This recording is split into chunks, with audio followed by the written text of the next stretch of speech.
Greetings, Martinville fam. Today we have another classic on the menu, The Strange Case of Dr. Jekyll and Mr. Hyde by Robert Louis Stevenson. Remember to like and subscribe. Story of the Door. Mr. Utterson. The lawyer was a man of a rugged countenance that was never lighted by a smile, cold, scanty, and embarrassed in discourse, backward in sentiment, lean, long, dusty, dreary, and yet somehow lovable.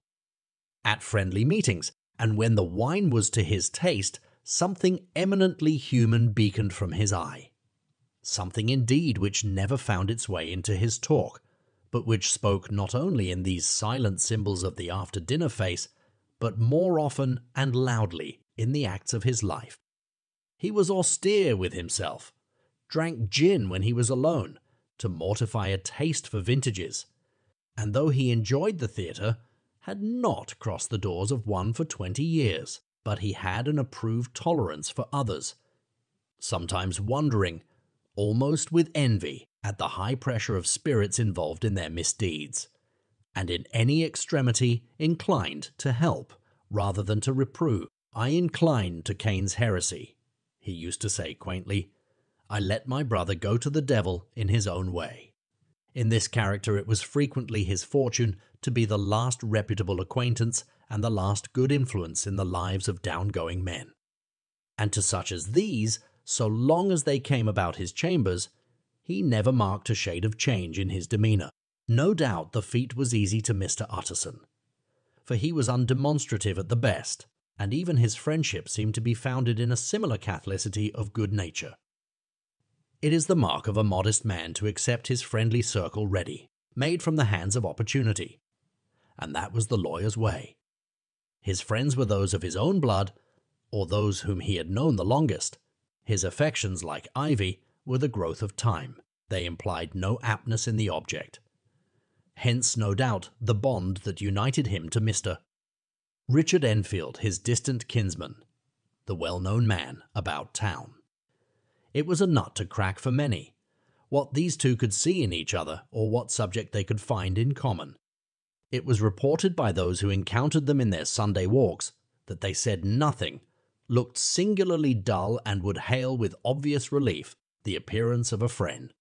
For all that, the two men put the greatest store by these excursions, counted them the chief jewel of each week, and not only set aside occasions of pleasure, but even resisted the calls of business, that they might enjoy them uninterrupted. It chanced on one of these rambles that their way led them down a by-street in a busy quarter of London. The street was small and what is called quiet, but it drove a thriving trade on the weekdays. The inhabitants were all doing well, it seemed, and all emulously hoping to do better still, and laying out the surplus of their grains in coquetry, so that the shop fronts stood along that thoroughfare with an air of invitation, like rows of smiling saleswomen. Even on Sunday, when it veiled its more florid charms and lay comparatively empty of passage, the street shone out in contrast to its dingy neighbourhood, like a fire in a forest, and with its freshly painted shutters, well-polished brasses, and general cleanliness and gaiety of note, instantly caught and pleased the eye of the passenger. Two doors from one corner, on the left hand, going east, the line was broken by the entry of a court, and just at that point a certain sinister block of building thrust forward its gable on the street. It was 2 stories high, showed no window, nothing but a door on the lower story and a blind forehead of discoloured wall on the upper, and bore in every feature the marks of prolonged and sordid negligence. The door, which was equipped with neither bell nor knocker, was blistered and disdained. Tramps slouched into the recess and struck matches on the panels. Children kept shop upon the steps. The schoolboy had tried his knife on the mouldings, and for close on a generation no one had appeared to drive away these random visitors or to repair their ravages. Mr. Enfield and the lawyer were on the other side of the by-street, but when they came abreast of the entry, the former lifted up his cane and pointed. "Did you ever remark that door?" he asked. And when his companion had replied in the affirmative, it is connected in my mind," added he, with a very odd story. "Indeed?" said Mr. Utterson, with a slight change of voice. "And what was that?" "Well, it was this way," returned Mr. Enfield. "I was coming home from some place at the end of the world about 3 o'clock of a black winter morning, and my way lay through a part of town where there was literally nothing to be seen but lamps, street after street, and all the folks asleep. Street after street, all lighted up as if for a procession, and all as empty as a church. Till at last I got into that state of mind when a man listens and listens and begins to long for the sight of a policeman. All at once I saw two figures, one a little man who was stumping along eastward at a good walk, and the other a girl of maybe 8 or 10 who was running as hard as she was able down a cross street. Well, sir, the two ran into one another naturally enough at the corner, and then came the horrible part of the thing, for the man trampled calmly over the child's body and left her screaming on the ground. It sounds nothing to hear, but it was hellish to see. It wasn't like a man. It was like some damned juggernaut. I gave a few hallo, took to my heels, collared my gentleman, and brought him back to where there was already quite a group about the screaming child. He was perfectly cool and made no resistance, but gave me one look, so ugly that it brought out the sweat on me like running. The people who had turned out were the girl's own family, and pretty soon the doctor for whom she had been sent put in his appearance. Well, the child was not much the worse, more frightened, according to the sawbones, and there you might have supposed would be an end to it. But there was one curious circumstance. I had taken a loathing to my gentleman at first sight. So had the child's family, which was only natural. But the doctor's case was what struck me. He was the usual cut-and-dry apothecary, of no particular age and colour, with a strong Edinburgh accent and about as emotional as a bagpipe. Well, sir, he was like the rest of us. Every time he looked at my prisoner, I saw that Sayboners turned sick and white with the desire to kill him. I knew what was in his mind, just as he knew what was in mine, and killing being out of the question, we did the next best. We told the man we could and would make such a scandal out of this as should make his name stink from one end of London to the other. If he had any friends or any credit, we undertook that he should lose them. And all the time, as we were pitching it in red hot, we were keeping the women off him as best we could, for they were as wild as harpies. I never saw a circle of such hateful faces. And there was the man in the middle with a kind of black sneering coolness. Frightened too. I could see that, but carrying it off, sir, really like Satan. If you choose to make capital out of this accident, said he, I am naturally helpless. No gentleman but wishes to avoid a scene, says he. Name your figure. Well, we screwed him up to £100 for the child's family. He would have clearly liked to stick out, but there was something about the lot of us that meant mischief, and at last he struck. The next thing was to get the money. And where do you think he carried us but to that place with the door? Whipped out a key, went in, and presently came back with the matter of £10 in gold and a cheque for the balance on Coutz's, drawn payable to bearer and signed with a name that I can't mention, though it's one of the points of my story, but it was a name at least very well known and often printed. The figure was stiff, but the signature was good for more than that, if it was only genuine. I took the liberty of pointing out to my gentleman that the whole business looked apocryphal, and that a man does not in real life walk into a cellar door at 4 in the morning and come out with another man's cheque for close upon £100. But he was quite easy and sneering. Set your mind at rest, says he. I will stay with you till the banks open and cash the cheque myself. So we all set off, the doctor and the child's father, and our friend and myself, and passed the rest of the night in my chambers. And next day when we had breakfasted, went in a body to the bank. I gave in the cheque myself and said I had every reason to believe it was a forgery. Not a bit of it. The cheque was genuine. Tut, tut, said Mr. Utterson. I see you feel as I do, said Mr. Enfield. "Yes, it's a bad story. For my man was a fellow that nobody could have to do with, a really damnable man. And the person that drew the cheque is the very pink of the proprieties, celebrated too. And what makes it worse, one of your fellows who do what they call good. Blackmail, I suppose. An honest man paying through the nose for some of the capers of his youth.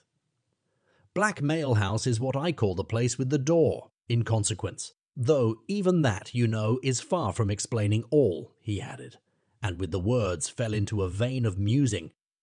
From this, he was recalled by Mr. Utterson, asking rather suddenly, "And you don't know if the drawer of the cheque lives there?" "A likely place, isn't it?" returned Mr. Enfield. "But I happen to have noticed his address. He lives in some square or other." "And you never asked about the place with the door?" said Mr. Utterson. "No, sir. I had a delicacy," was the reply. "I feel very strongly about putting questions. It partakes too much of the style of the Day of Judgment. You start a question, and it's like starting a stone.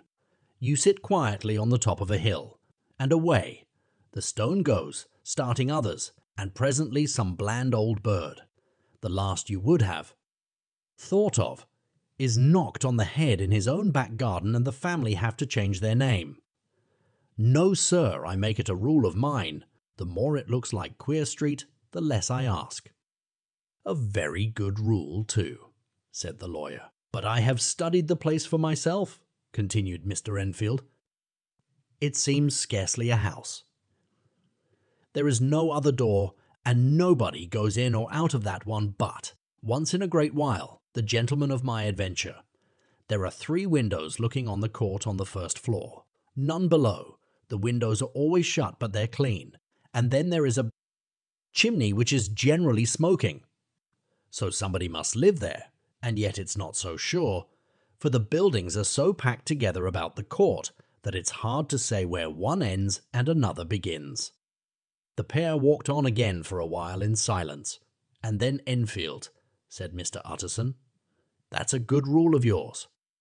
"Yes, I think it is," returned Enfield. "But for all that," continued the lawyer, "there's one point I want to ask. I want to ask the name of that man who walked over the child." "Well," said Mr. Enfield, "I can't see what harm it would do. It was a man of the name of Hyde." Said Mr. Utterson. "What sort of a man is he to see?" "He is not easy to describe. There is something wrong with his appearance. Something displeasing, something downright detestable. I never saw a man I so disliked, and yet I scarce know why. He must be deformed somewhere. He gives a strong feeling of deformity, although I couldn't specify the point. He's an extraordinary-looking man, and yet I really can name nothing out of the way. No, sir, I can make no hand of it. I can't describe him, and it's not want of memory. For I declare I can see him this moment." Mr. Utterson again walked some way in silence, and obviously under a weight of consideration. "You are sure he used a key?" he inquired at last. "My dear sir," began Enfield, surprised out of himself. "Yes, I know," said Utterson. "I know it must seem strange. The fact is, if I do not ask you the name of the other party, it is because I know it already. You see, Richard, your tale has gone home. If you have been inexact in any point, you had better correct it." "I think you might have warned me," returned the other with a touch of sullenness. "But I have been pedantically exact, as you call it. The fellow had a key. And what's more, he has it still. I saw him use it not a week ago." Mr. Utterson sighed deeply, but said never a word, and the young man presently resumed. "Here is another lesson to say nothing," said he. "I am ashamed of my long tongue. Let us make a bargain never to refer to this again." "With all my heart," said the lawyer. Search for Mr. Hyde. That evening, Mr. Utterson came home to his bachelor house in sombre spirits, and sat down to dinner without relish. It was his custom of a Sunday, when this meal was over, to sit close by the fire, a volume of some dry divinity on his reading desk, until the clock of the neighboring church rang out the hour of 12, when he would go soberly and gratefully to bed. On this night, however, as soon as the cloth was taken away, he took up a candle and went into his business room. There he opened his safe, took from the most private part of it a document endorsed on the envelope as Dr.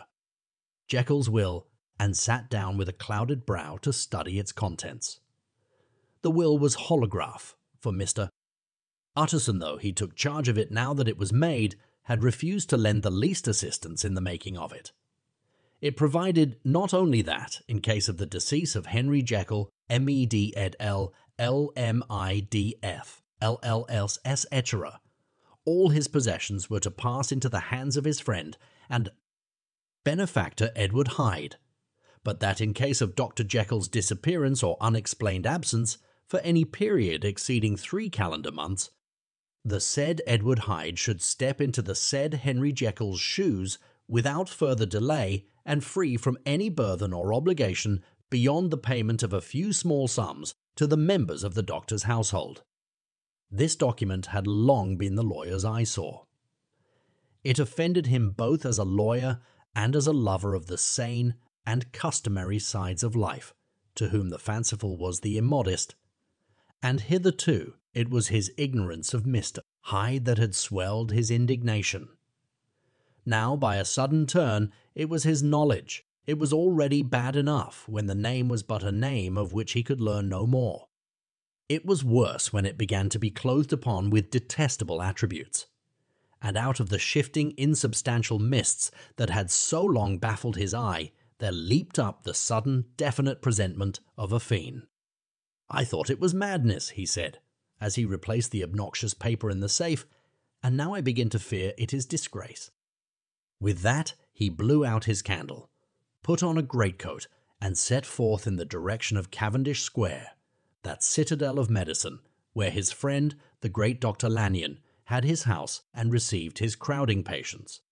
If anyone knows, it will be Lanyon, he had thought. The solemn butler knew and welcomed him. He was subjected to no stage of delay, but ushered direct from the door to the dining room, where Dr. Lanyon sat alone over his wine. This was a hearty, healthy, dapper, red-faced gentleman, with a shock of hair prematurely white, and a boisterous and decided manner.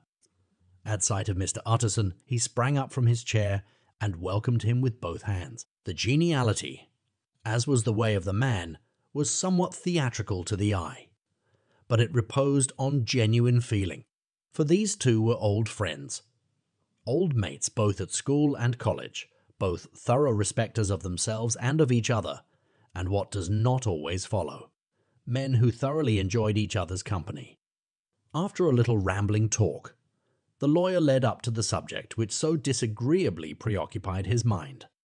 "I suppose, Lanyon," said he, "you and I must be the 2 oldest friends that Henry Jekyll has?" "I wish the friends were younger," chuckled Dr. Lanyon, "but I suppose we are. And what of that? I see little of him now."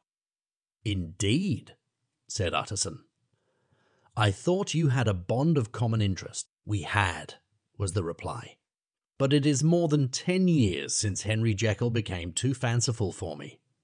He began to go wrong in mind, and though, of course, I continue to take an interest in him for old sake's sake, as they say, I see and I have seen devilish little of the man. Such unscientific balderdash," added the doctor, flushing suddenly purple, "would have estranged Damon and Pythias." This little spirit of temper was somewhat of a relief to Mr. Utterson. They have only differed on some point of science, he thought, and being a man of no scientific passions, except in the matter of conveyancing. He even added, "It is nothing worse than that." He gave his friend a few seconds to recover his composure, and then approached the question he had come to put. "Did you ever come across a protégé of his? One Hyde?" he asked. "Hyde?" repeated Lanyon. "No, never heard of him, since my time." That was the amount of information that the lawyer carried back with him to the great, dark bed on which he tossed to and fro until the small hours of the morning began to grow large. It was a night of little ease to his toiling mind, toiling in mere darkness and besieged by questions. 6 o'clock struck on the bells of the church that was so conveniently near to Mr. Utterson's dwelling, and still he was digging at the problem. Hitherto, it had touched him on the intellectual side alone, but now his imagination also was engaged, or rather enslaved, and as he lay and tossed in the gross darkness of the night in the curtained room, Mr. Enfield's tale went by before his mind in a scroll of lighted pictures. He would be aware of the great field of lamps of a nocturnal city, then of the figure of a man walking swiftly, then of a child running from the doctor's, and then these met, and that human juggernaut trod the child down and passed on regardless of her screams. Or else he would see a room in a rich house, where his friend lay asleep, dreaming and smiling at his dreams. And then the door of that room would be opened, the curtains of the bed plucked apart, the sleeper recalled, and lo, there would stand by his side a figure to whom power was given, and even at that dead hour he must rise and do its bidding. The figure in these two phases haunted the lawyer all night, and if at any time he dozed over, it was but to see it glide more stealthily through sleeping houses, or move the more swiftly, and still the more swiftly, and still the more swiftly, even to dizziness, through wider labyrinths of lamplighted city, and at every street corner crush a child and leave her screaming, and still the figure had no face by which he might know it. Even in his dreams, it had no face or one that baffled him and melted before his eyes, and thus it was that there sprang up and grew apace in the lawyer's mind a singularly strong, almost an inordinate curiosity to behold the features of the real Mr. Hyde. If he could but once set eyes on him, he thought the mystery would lighten and perhaps roll altogether away, as was the habit of mysterious things when well examined. He might see a reason for his friend's strange preference or bondage, call it which you please, and even for the startling clause of the will. At least it would be a face worth seeing. The face of a man who was without bowels of mercy, a face which had but to show itself to raise up, in the mind of the unimpressionable Enfield, a spirit of enduring hatred. From that time forward, Mr. Utterson began to haunt the door in the by-street of shops. In the morning before office hours, at noon when business was plenty and time scarce, at night under the face of the fogged city moon, by all lights and at all hours of solitude or concourse, the lawyer was to be found on his chosen post. If he be Mr. Hyde, he had thought, I shall be Mr. Seek, and at last his patience was rewarded. It was a fine dry night, frost in the air, the streets as clean as a ballroom floor, the lamps unshaken by any wind, drawing a regular pattern of light and shadow. By 10 o'clock, when the shops were closed, the by-street was very solitary, and, in spite of the low growl of London from all round, very silent. Small sounds carried far. Domestic sounds out of the houses were clearly audible on either side of the roadway, and the rumour of the approach of any passenger preceded him by a long time. Mr. Utterson had been some minutes at his post, when he was aware of an odd light footstep drawing near. In the course of his nightly patrols, he had long grown accustomed to the quaint effect with which the footfalls of a single person, while he is still a great way off, suddenly spring out distinct from the vast hum and clatter of the city. Yet his attention had never before been so sharply and decisively arrested, and it was with a strong superstitious prevision of success that he withdrew into the entry of the court. The steps drew swiftly nearer, and swelled out suddenly louder, as they turned the end of the street. The lawyer, looking forth from the entry, could soon see what manner of man he had to deal with. He was small and very plainly dressed, and the look of him, even at that distance, went somehow strongly against the watcher's inclination. But he made straight for the door, crossing the roadway to save time, and as he came, he drew a key from his pocket, like one approaching home. Mr. Utterson stepped out and touched him on the shoulder as he passed. "Mr. Hyde, I think." Mr. Hyde shrank back with a hissing intake of the breath, but his fear was only momentary. and though he did not look the lawyer in the face, he answered coolly enough. "That is my name. What do you want?" "I see you are going in," returned the lawyer. "I am an old friend of Dr. Jekyl's, Mr. Utterson of Gaunt Street. You must have heard of my name, and meeting you so conveniently, I thought you might admit me." "You will not find Dr. Jekyll. He is from home," replied Mr. Hyde, blowing in the key. And then, suddenly, but still without looking up, "How did you know me?" he asked. "On your side," said Mr. Utterson. "Will you do me a favor?" "With pleasure," replied the other. "What shall it be?" "Will you let me see your face?" asked the lawyer. Mr. Hyde appeared to hesitate, and then, as if upon some sudden reflection, fronted about with an air of defiance, and the pair stared at each other pretty fixedly for a few seconds. "Now I shall know you again," said Mr. Utterson. "It may be useful." "Yes," returned Mr. Hyde, "it is as well we have met. And apropos, you should have my address," and he gave a number of a street in Soho. "Good God," thought Mr. Utterson, "can he too have been thinking of the will?" But he kept his feelings to himself and only grunted in acknowledgment of the address. "And now," said the other, "how did you know me?" "By description," was the reply. "Whose description?" "We have common friends," said Mr. Utterson. "Common friends?" echoed Mr. Hyde, a little hoarsely. "Who are they?" "Jekyll, for instance," said the lawyer. "He never told you," cried Mr. Hyde with a flush of anger. "I did not think you would have lied." "Come," said Mr. Utterson, "that is not fitting language." The other snarled aloud into a savage laugh, and the next moment, with extraordinary quickness, he had unlocked the door and disappeared into the house. The lawyer stood a while when Mr. Hyde had left him, the picture of disquietude. Then he began slowly to mount the street, pausing every step or two and putting his hand to his brow like a man in mental perplexity. The problem he was thus debating as he walked was one of a class that is rarely solved. Mr. Hyde was pale and dwarfish. He gave an impression of deformity without any nameable malformation. He had a displeasing smile. He had borne himself to the lawyer with a sort of murderous mixture of timidity and boldness, and he spoke with a husky, whispering, and somewhat broken voice. All these were points against him, but not all of these together could explain the hitherto unknown disgust, loathing, and fear with which Mr. Utterson regarded him. "There must be something else," said the perplexed gentleman. "There is something more, if I could find a name for it. God bless me, the man seems hardly human. Something troglodytic, shall we say? Or can it be the old story of Dr. Fell? Or is it the mere radiance of a foul soul that thus transpires through and transfigures its clay continent, the last think?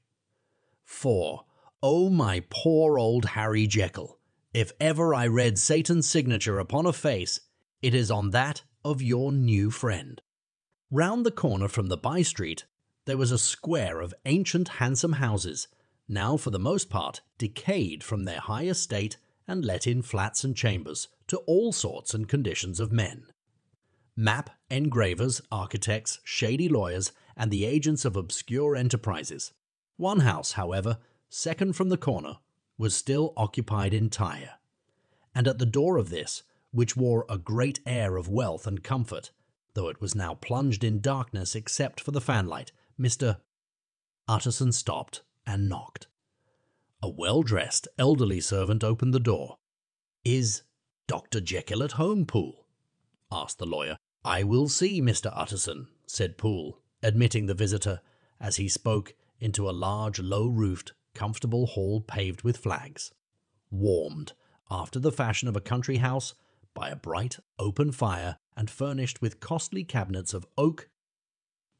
"Will you wait here by the fire, sir? Or shall I give you a light in the dining room?" "Here, thank you," said the lawyer, and he drew near and leaned on the tall fender. This hall, in which he was now left alone, was a pet fancy of his friend the doctor's, and Utterson himself was wont to speak of it as the pleasantest room in London. But tonight there was a shudder in his blood. The face of Hyde sat heavy on his memory. He felt what was rare with him, a nausea and distaste of life, and in the gloom of his spirits he seemed to read a menace in the flickering of the firelight on the polished cabinets and the uneasy starting of the shadow on the roof. He was ashamed of his relief when Poole presently returned to announce that Dr. Jekyll was gone out. "I saw Mr. Hyde go in by the old dissecting room, Poole," he said. "Is that right, when Dr. Jekyll is from home?" "Quite right, Mr. Utterson, sir," replied the servant. "Mr. Hyde has a key. Your master seems to repose a great deal of trust in that young man, Poole," resumed the other musingly. "Yes, sir, he does indeed," said Poole. "We have all orders to obey him." "I do not think I ever met Mr. Hyde," asked Utterson. "Oh, dear, no, sir." "He never dines here," replied the butler. "Indeed, we see very little of him on this side of the house. He mostly comes and goes by the laboratory. Well, good night, Poole." "Good night, Mr. Utterson," and the lawyer set out homeward with a very heavy heart. Poor Harry Jekyll, he thought, "My mind misgives me. He is in deep waters. He was wild when he was young, a long while ago to be sure, but in the law of God there is no statute of limitations. Aye, it must be that, the ghost of some old sign, the cancer of some concealed disgrace. Punishment coming, P.D. Cludo, years, after memory has forgotten and self-love condoned the fault, and the lawyer, scared by the thought, brooded a while on his own past, groping in all the corners of memory, lest by chance some jack-in, the box of an old iniquity, should leap to light there. His past was fairly blameless. Few men could read the rolls of their life with less apprehension, yet he was humbled to the dust by the many ill things he had done, and raised up again into a sober and fearful gratitude by the many he had come so near to doing, yet avoided. And then, by a return on his former subject, he conceived a spark of hope. This Master Hyde, if he were studied, thought he, must have secrets of his own, black secrets by the look of him, secrets compared to which poor Jekyll's worst would be like sunshine. Things cannot continue as they are. It turns me cold to think of this creature stealing like a thief to Harry's bedside. Poor Harry, what awakening! And the danger of it, for if this Hyde suspects the existence of the will, he may grow impatient to inherit. I must put my shoulders to the wheel. If Jekyll will but let me, he added, if Jekyll will only let me. For once more he saw before his mind's eye, as clear as transparency, the strange clauses of the will. Dr. Jekyll was quite at ease. A fortnight later, by excellent good fortune, the doctor gave one of his pleasant dinners to some 5 or 6 old cronies, all intelligent, reputable men, and all judges of good wine. Utterson so contrived that he remained behind after the others had departed. This was no new arrangement, but a thing that had befallen many scores of times. Where Utterson was liked, he was liked well. Hosts loved to detain the dry lawyer, when the light-hearted and loose-tongued had already their foot on the threshold. They liked to sit a while in his unobtrusive company, practicing for solitude, sobering their minds in the man's rich silence after the expense and strain of gaiety. To this rule, Dr. Jekyll was no exception. And as he now sat on the opposite side of the fire, a large, well-made, smooth-faced man of 50, with something of a slyish cast, perhaps, but every mark of capacity and kindness, you could see by his looks that he cherished for Mr. Utterson a sincere and warm affection. "I have been wanting to speak to you, Jekyll," began the latter. "You know that will of yours." A close observer might have gathered that the topic was distasteful, but the doctor carried it off gaily. "My poor Utterson," said he, "you are unfortunate in such a client. I never saw a man so distressed as you were by my will. Unless it were that hide-bound pedant, Lanyon, at what he called my scientific heresies. Oh, I know he's a good fellow. You needn't frown. An excellent fellow, and I always mean to see more of him, but a hide-bound pedant for all that. An ignorant, blatant pedant. I was never more disappointed in any man than Lanyon. You know I never approved of it, pursued Utterson, ruthlessly disregarding the fresh topic. My will.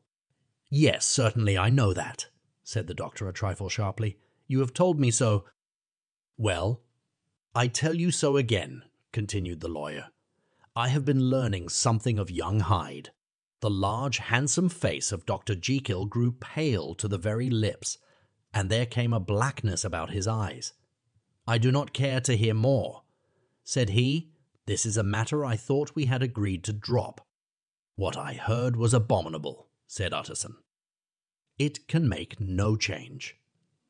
You do not understand my position, returned the doctor with a certain incoherency of manner. I am painfully situated, Utterson. My position is a very strange one. It is one of those affairs that cannot be mended by talking. Jekyll, said Utterson, you know me. I am a man to be trusted. Make a clean breast of this in confidence, and I make no doubt I can get you out of it. My good Utterson, said the doctor, this is very good of you. This is downright good of you, and I cannot find words to thank you in. I believe you fully.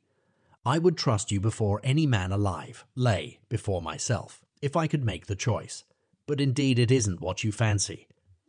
It is not as bad as that, and just to put your good heart at rest, I will tell you one thing. The moment I choose, I can be rid of Mr. Hyde. I give you my hand upon that. And I thank you again and again, and I will just add one little word, Utterson, that I'm sure you'll take in good part. This is a private matter, and I beg of you to let it sleep. Utterson reflected a little, looking in the fire. I have no doubt you are perfectly right, he said at last, getting to his feet. Well, but since we have touched upon this business, and for the last time I hope, continued the doctor, there is one point I should like you to understand. I have really a very great interest in poor Hyde. I know you have seen him. He told me so, and I fear he was rude, but I do sincerely take a very great interest in that young man. And if I am taken away, Utterson, I wish you to promise me that you will bear with him and get his rights for him. I think you would, if you knew all, and it would be a weight off my mind if you would promise. I can't pretend that I shall ever like him, said the lawyer. I don't ask that, pleaded Jekyll, laying his hand upon the other's arm. I only ask for justice. I only ask you to help him for my sake when I am no longer here. Utterson heaved an irrepressible sigh. Well, said he, I promise. The Carew murder case. Nearly a year later, in the month of October 18, London was startled by a crime of singular ferocity and rendered all the more notable by the high position of the victim. The details were few and startling. A maidservant living alone in a house not far from the river had gone upstairs to bed about 11. Although a fog rolled over the city in the small hours, the early part of the night was cloudless, and the lane, which the maid's window overlooked, was brilliantly lit by the full moon. It seems she was romantically given, for she sat down upon her box, which stood immediately under the window, and fell into a dream of musing. Never, she used to say, with streaming tears when she narrated that experience. Never had she felt more at peace with all men or thought more kindly of the world. And as she so sat, she became aware of an aged, beautiful gentleman with white hair drawing near along the lane, and advancing to meet him, another and very small gentleman to whom at first she paid less attention.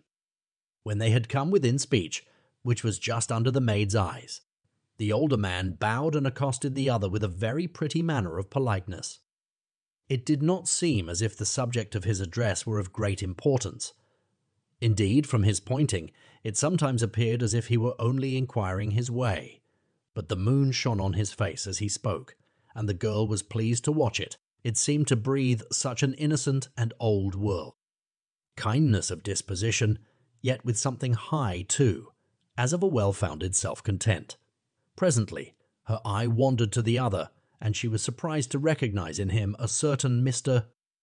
Hyde, who had once visited her master and for whom she had conceived a dislike. He had in his hand a heavy cane with which he was trifling, but he answered never a word and seemed to listen with an ill-contained impatience. And then all of a sudden he broke out in a great flame of anger, stamping with his foot, brandishing the cane, and carrying on, as the maid described it, like a madman. The old gentleman took a step back, with the air of one very much surprised and a trifle hurt, and at that Mr. Hyde broke out of all bounds and clubbed him to the earth. And next moment, with ape-like fury, he was trampling his victim underfoot and hailing down a storm of blows, under which the bones were audibly shattered, and the body jumped upon the roadway. At the horror of these sights and sounds, the maid fainted. It was 2 o'clock when she came to herself and called for the police. The murderer was gone long ago, but there lay his victim in the middle of the lane, incredibly mangled.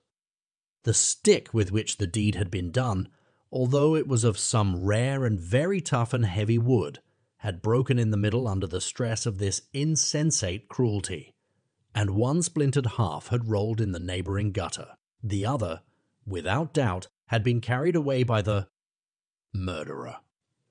A purse and gold watch were found upon the victim, but no cards or papers, except a sealed and stamped envelope which he had been probably carrying to the post and which bore the name and address of Mr. Utterson. This was brought to the lawyer the next morning, before he was out of bed, and he had no sooner seen it and been told the circumstances than he shot out a solemn lip. "I shall say nothing till I have seen the body," said he. "This may be very serious. Have the kindness to wait while I dress." And with the same grave countenance, he hurried through his breakfast and drove to the police station, whither the body had been carried. As soon as he came into the cell, he nodded. "Yes," said he, "I recognize him. I am sorry to say that this is Sir Danvers Carew." "Good God, sir!" exclaimed the officer. "Is it possible?" And the next moment his eye lighted up with professional ambition. "This will make a deal of noise," he said, "and perhaps you can help us to the man." And he briefly narrated what the maid had seen and showed the broken stick. Mr. Utterson had already quailed at the name of Hyde, but when the stick was laid before him, he could doubt no longer. Broken and battered as it was, he recognized it for one that he had himself presented many years before to Henry Jekyll. "Is this Mr. Hyde a person of small stature?" he inquired. "Particularly small and particularly wicked-looking is what the maid calls him," said the officer. Mr. Utterson reflected, and then, raising his head, "If you will come with me in my cab," he said, "I think I can take you to his house." It was by this time about 9 in the morning, and the first fog of the season. A great chocolate-coloured pall lowered over heaven, but the wind was continually charging and routing these embattled vapours, so that as the cab crawled from street to street, Mr. Utterson beheld a marvellous number of degrees and hues of twilight. For here it would be dark like the back end of evening, and there would be a glow of a rich, lurid brown, like the light of some strange conflagration. And here, for a moment, the fog would be quite broken up, and a haggard shaft of daylight would glance in between the swirling wreaths. The dismal quarter of Soho seen under these changing glimpses, with its muddy ways and slatternly passengers and its lamps, which had never been extinguished or had been kindled afresh to combat this mournful reinvasion of darkness, seemed, in the lawyer's eyes, like a district of some city in a lawyer's eyes, like a district of some city in a nightmare. The thoughts of his mind, besides, were of the gloomiest dye, and when he glanced at the companion of his drive, he was conscious of some touch of that terror of the law and the law's officers, which may at times assail the most honest. As the cab drew up before the address indicated, the fog lifted a little and showed him a dingy street, a gin palace, a low French eating house, a shop for the retail of penny numbers and twopenny salads, many ragged children huddled in the doorways, and many women of many different nationalities. Passing out, key in hand, to have a morning glass, and the next moment the fog settled down again upon that part as brown as umber and cut him off from his blackguardly surroundings. This was the home of Henry Jekyll's favourite, of a man who was heir to £250,000 sterling. An ivory-faced and silvery-haired old woman opened the door. She had an evil face, smoothed by hypocrisy, but her manners were excellent. Yes, she said, this was Mr. Hyde's, but he was not at home. He had been in that night very late, but he had gone away again in less than an hour. There was nothing strange in that. His habits were very irregular, and he was often absent. For instance, it was nearly 2 months since she had seen him till yesterday. Very well then, we wish to see his rooms, said the lawyer, and when the woman began to declare it was impossible, I had better tell you who this person is, he added. This is Inspector Newcomen of Scotland Yard. A flash of odious joy appeared upon the woman's face. Ah, said she, he is in trouble. What has he done? Mr. Utterson and the inspector exchanged glances. He don't seem a very popular character, observed the latter, and now, my good woman, just let me and this gentleman have a look about us. In the whole extent of the house, which but for the old woman remained otherwise empty, Mr. Hyde had only used a couple of rooms, but these were furnished with luxury and good taste. A closet was filled with wine. The plate was of silver, the napery elegant. A good picture hung upon the walls, a gift, as Utterson supposed, from Henry Jekyll, who was much of a connoisseur, and the carpets were of many plies and agreeable in colour. At this moment, however, the rooms bore every mark of having been recently and hurriedly ransacked. Clothes lay about the floor, with their pockets inside out. Fast drawers stood open, and on the hearth there lay a pile of grey ashes, as though many papers had been burned. From these embers, the inspector disinterred the butt end of a green cheque-book, which had resisted the action of the fire. The other half of the stick was found behind the door, and as this clinched his suspicions, the officer declared himself delighted. A visit to the bank, where several £1,000s were found to be lying to the murderer's credit, completed his gratification. You may depend upon it, sir, he told Mr. Utterson, I have him in my hand. He must have lost his head, or he never would have left the stick or, above all, burned the cheque-book. Why, money's life to the man. We have nothing to do but wait for him at the bank and get out the handbills. This last, however, was not so easy of accomplishment, for Mr. Hyde had numbered few familiars. Even the master of the servant maid had only seen him twice. His family could nowhere be traced. He had never been photographed. And the few who could describe him differed widely, as common observers will. Only on one point were they agreed, and that was the haunting sense of unexpressed deformity with which the fugitive impressed his beholders. Incident of the letter. It was late in the afternoon, when Mr. Utterson found his way to Dr. Jekyll's door, where he was at once admitted by Poole and carried down by the kitchen offices and across a yard, which had once been a garden, to the building which was indifferently known as the laboratory or dissecting rooms. The doctor had bought the house from the heirs of a celebrated surgeon, and his own tastes, being rather chemical than anatomical, had changed the destination of the block at the bottom of the garden. It was the first time that the lawyer had been received in that part of his friend's quarters, and he eyed the dingy, windowless structure with curiosity and gazed round with a distasteful sense of strangeness as he crossed the theatre, once crowded with eager students and now lying gaunt and silent, the tables laden with chemical apparatus, the floor strewn with crates and littered with packing straw, and the light falling dimly through the foggy cupola. At the further end, a flight of stairs mounted to a door covered with red baize, and through this Mr. Utterson was at last received into the doctor's cabinet. It was a large room fitted round with glass presses, furnished, among other things, with a cheval, glass and a business table, and looking out upon the court by 3 dusty windows barred with iron. The fire burned in the grate. A lamp was set lighted on the chimney shelf, for even in the houses the fog began to lie thickly. And there, close up to the warmth, sat Dr. Jekyll, looking deathly sick. He did not rise to meet his visitor, but held out a cold hand and bade him welcome in a changed voice. "And now," said Mr. Utterson, as soon as Poole had left them, "you have heard the news." The doctor shuddered. "They were crying it in the square," he said. "I heard them in my dining room." "One word," said the lawyer. "Carew was my client, but so are you, and I want to know what I am doing. You have not been mad enough to hide this fellow." "Utterson, I swear to God," cried the doctor, "I swear to God I will never set eyes on him again. I bind my honor to you that I am done with him in this world. It is all at an end. And indeed he does not want my help. You do not know him as I do. He is safe. He is quite safe. Mark my words, he will never more be heard of." The lawyer listened gloomily. He did not like his friend's feverish manner. "You seem pretty sure of him," said he, "and for your sake, I hope you may be right. If it came to a trial, your name might appear." "I am quite sure of him," replied Jekyll. "I have grounds for certainty that I cannot share with anyone. But there is one thing on which you may advise me.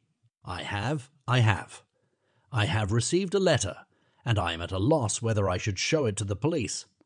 I should like to leave it in your hands, Utterson. You would judge wisely, I'm sure. I have so great a trust in you." "You fear, I suppose, that it might lead to his detection?" asked the lawyer. "No," said the other. "I cannot say that I care what becomes of Hyde. I am quite done with him. I was thinking of my own character, which this hateful business has rather exposed." Utterson ruminated a while. He was surprised at his friend's selfishness, and yet relieved by it. "Well," said he, "at last let me see the letter." The letter was written in an odd upright hand and signed Edward Hyde, and it signified, briefly enough, that the writer's benefactor, Dr.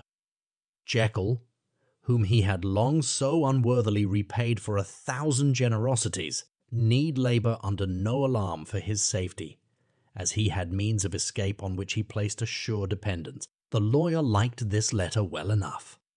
It put a better colour on the intimacy than he had looked for, and he blamed himself for some of his past suspicions. "Have you the envelope?" he asked. "I burned it," replied Jekyll, "before I thought what I was about. But it bore no postmark. The note was handed in." "Shall I keep this and sleep upon it?" asked Utterson. "I wish you to judge for me entirely," was the reply. "I have lost confidence in myself." "Well, I shall consider," returned the lawyer. "And now one word more. It was Hyde who dictated the terms in your will about that disappearance." The doctor seemed seized with a qualm of faintness. He shut his mouth tight and nodded.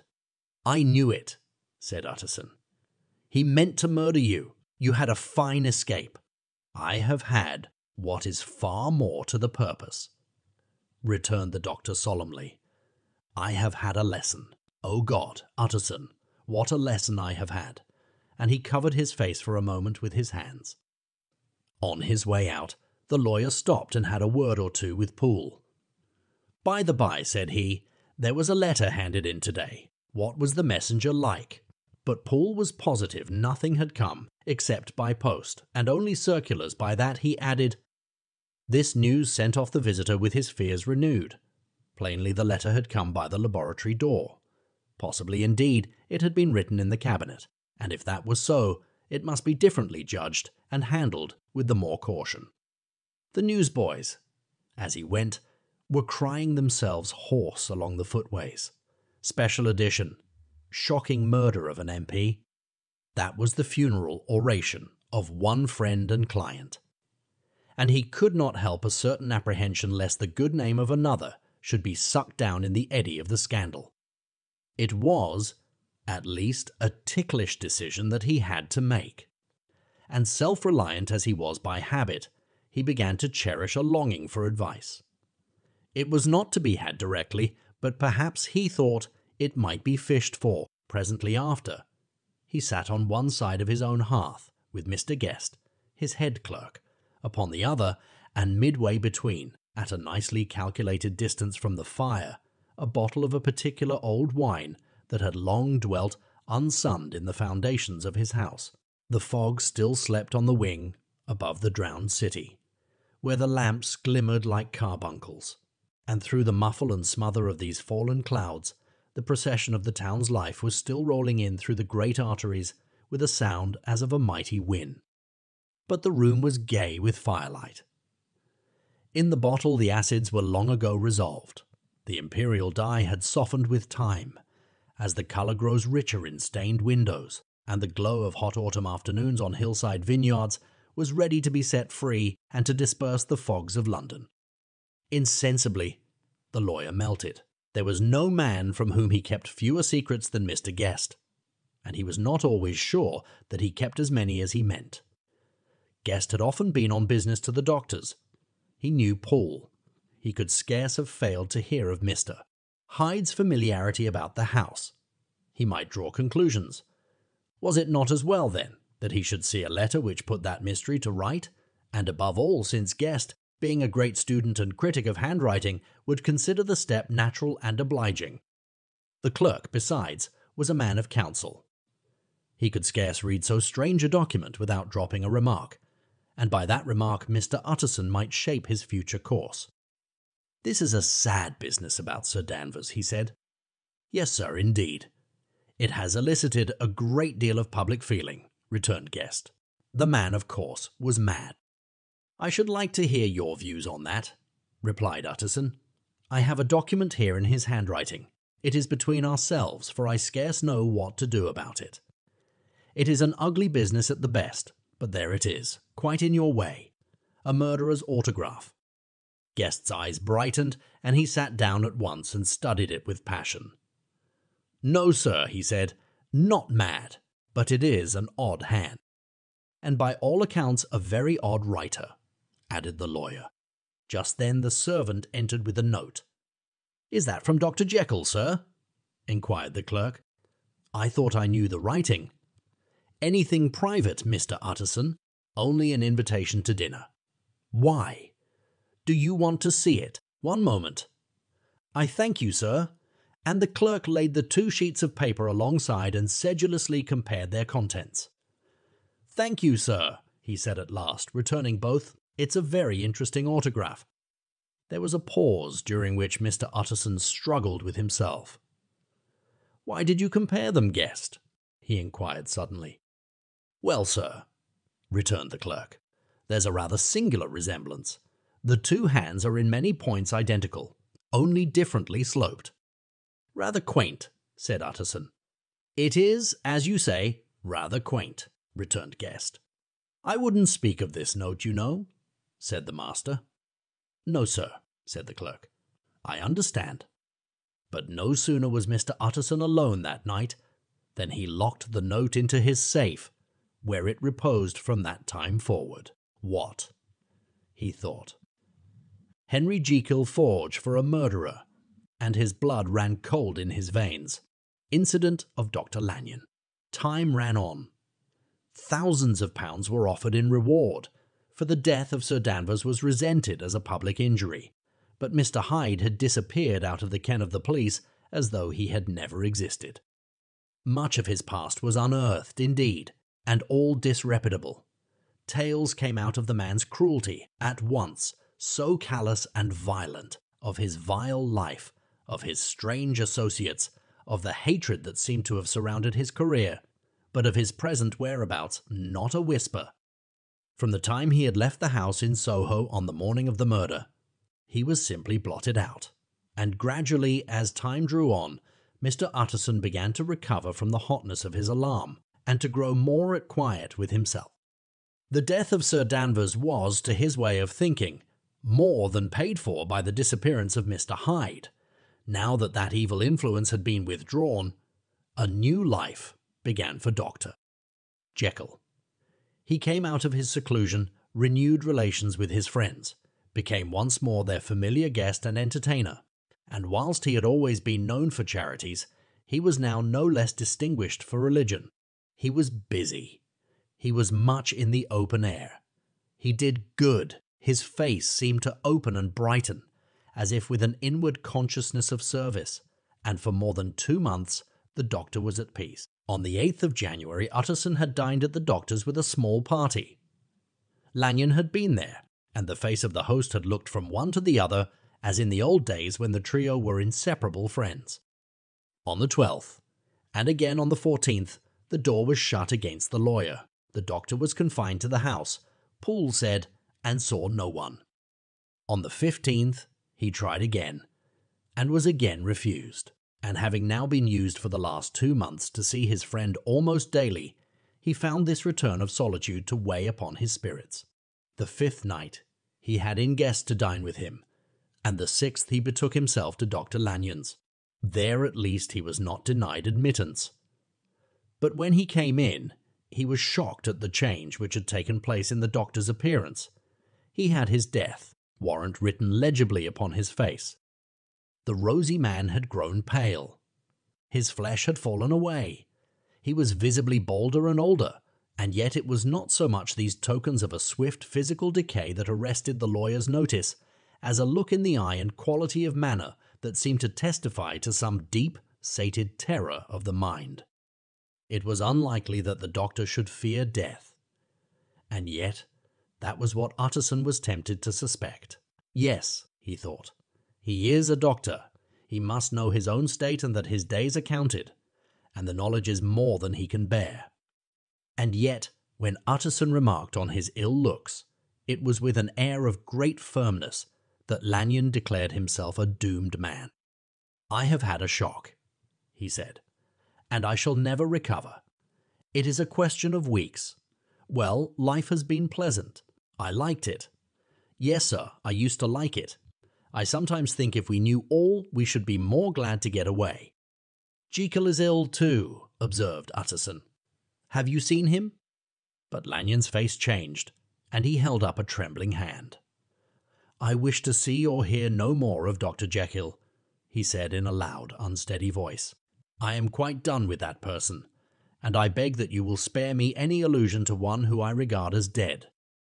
"Tut, tut," said Mr. Utterson, and then, after a considerable pause, "Can't I do anything?" he inquired. "We are 3 very old friends. Lanyon, we shall not live to make others." "Nothing can be done," returned Lanyon. "Ask himself." "He will not see me," said the lawyer. "I am not surprised at that," was the reply. "Some day, Utterson, after I am dead, you may perhaps come to learn the right and wrong of this. I cannot tell you.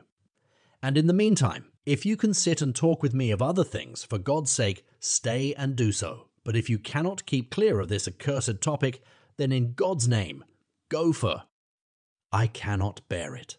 As soon as he got home, Utterson sat down and wrote to Jekyll, complaining of his exclusion from the house, and asking the cause of this unhappy break with Lanyon, and the next day brought him a long answer, often very pathetically worded, and sometimes darkly mysterious in drift. The quarrel with Lanyon was incurable. "I do not blame our old friend," Jekyll wrote, "but I share his view that we must never meet. I mean from henceforth to lead a life of extreme seclusion. You must not be surprised, nor must you doubt my friendship. If my door is often shut, even to you, you must suffer me to go my own dark way. I have brought on myself a punishment, and a danger that I cannot name. If I am the chief of sinners, I am the chief of sufferers also. I could not think that this earth contained a place for sufferings and terrors so unmanning, and you can do but one thing, Utterson, to lighten this destiny, and that is to respect my silence." Utterson was amazed. The dark influence of Hyde had been withdrawn. The doctor had returned to his old tasks and amities. A week ago, the prospect had smiled with every promise of a cheerful and an honoured age. And now, in a moment, friendship and peace of mind and the whole tenor of his life were wrecked. So great and unprepared a change pointed to madness, but in view of Lanyon's manner and words, there must lie for it some deeper ground. A week afterwards, Dr. Lanyon took to his bed and in something less than a fortnight he was dead. The night after the funeral, at which he had been sadly affected, Utterson locked the door of his business room, and sitting there by the light of a melancholy candle, drew out and set before him an envelope addressed by the hand and sealed with the seal of his dead friend, private, for the hands of G.J. Utterson alone, and in case of his predecease to be destroyed unread, so it was emphatically superscribed, and the lawyer dreaded to behold the contents. "I have buried one friend today," he thought. "What if this should cost me another?" And then he condemned the fear as a disloyalty, and broke the seal. Within there was another enclosure, likewise sealed, and marked upon the cover as not to be opened till the death or disappearance of Dr. Henry Jekyll. Utterson could not trust his eyes. Yes, it was disappearance. Here again, as in the mad will which he had long ago restored to its author, here again were the idea of a disappearance and the name of Henry Jekyll bracketed. But in the will, that idea had sprung from the sinister suggestion of the man-hide. It was set there with a purpose all too plain and horrible. Written by the hand of Lanyon, what should it mean? A great curiosity came on the trustee to disregard the prohibition and dive at once to the bottom of these mysteries. But professional honor and faith to his dead friend were stringent obligations, and the packet slept in the inmost corner of his private safe. It is one thing to mortify curiosity, another to conquer it. And it may be doubted if, from that day forth, Utterson desired the society of his surviving friend with the same eagerness. He thought of him kindly, but his thoughts were disquieted and fearful. He went to call indeed, but he was perhaps relieved to be denied admittance. Perhaps in his heart he preferred to speak with Poole upon the doorstep and surrounded by the air and sounds of the open city, rather than to be admitted into that house of voluntary bondage and to sit and speak with its inscrutable recluse. Poole had, indeed, no very pleasant news to communicate. The doctor, it appeared, now more than ever confined himself to the cabinet over the laboratory, where he would sometimes even sleep. He was out of spirits. He had grown very silent. He did not read. It seemed as if he had something on his mind.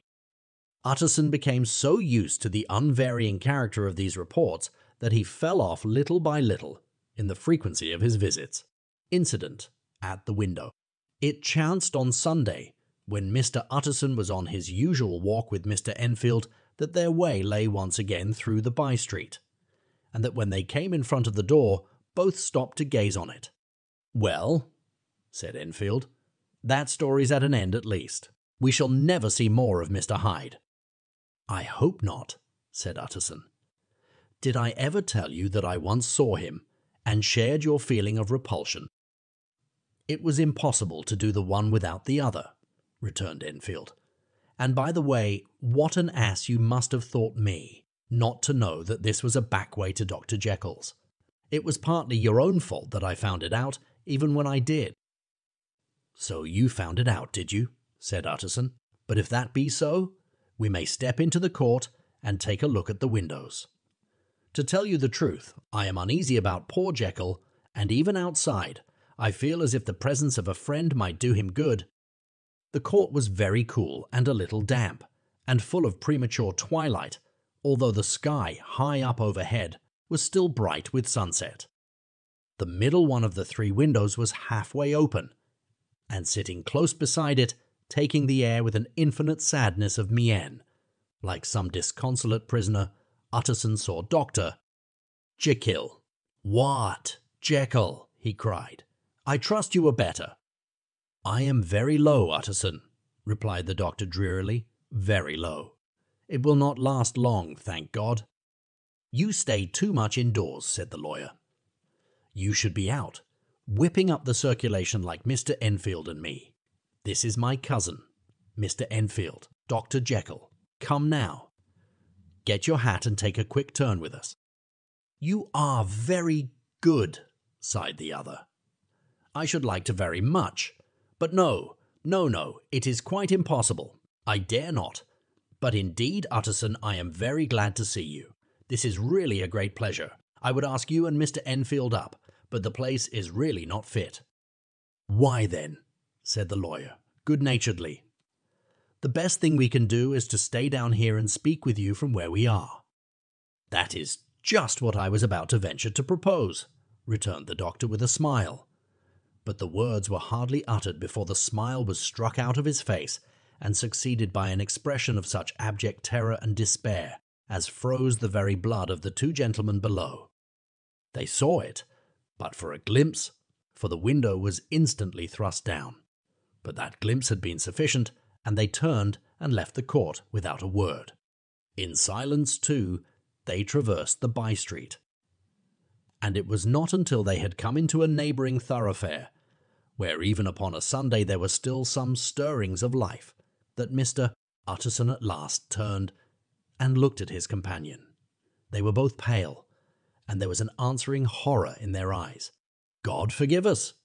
God forgive us!" said Mr. Utterson, but Mr. Enfield only nodded his head very seriously and walked on once more in silence.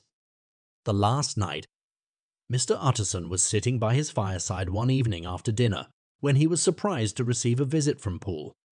"Bless me, Poole, what brings you here?" he cried, and then taking a second look at him, "What ails you?" he added. "Is the doctor ill?" "Mr. Utterson," said the man, "there is something wrong. Take a seat." "And here is a glass of wine for you," said the lawyer. "Now, take your time and tell me plainly what you want." "You know the doctor's ways, sir," replied Poole, "and how he shuts himself up." "Well, he's shut up again in the cabinet, and I don't like it, sir. I wish I may die if I like it. Mr. Utterson, sir, I'm afraid." "Now, my good man," said the lawyer, "be explicit. What are you afraid of?" "I've been afraid for about a week," returned Poole, doggedly disregarding the question, "and I can bear it no more." The man's appearance amply bore out his words. His manner was altered for the worse, and except for the moment when he had first announced his terror, he had not once looked the lawyer in the face. Even now, he sat with the glass of wine untasted on his knee, and his eyes directed to a corner of the floor. "I can bear it no more," he repeated. "Come," said the lawyer. "I see you have some good reason, Poole. I see there is something seriously amiss. Try to tell me what it is." "I think there's been foul play," said Poole hoarsely. "Foul play!" cried the lawyer, a good deal frightened and rather inclined to be irritated in consequence. "What foul play? What does the man mean?" "I daren't say, sir," was the answer. "But will you come along with me and see for yourself?"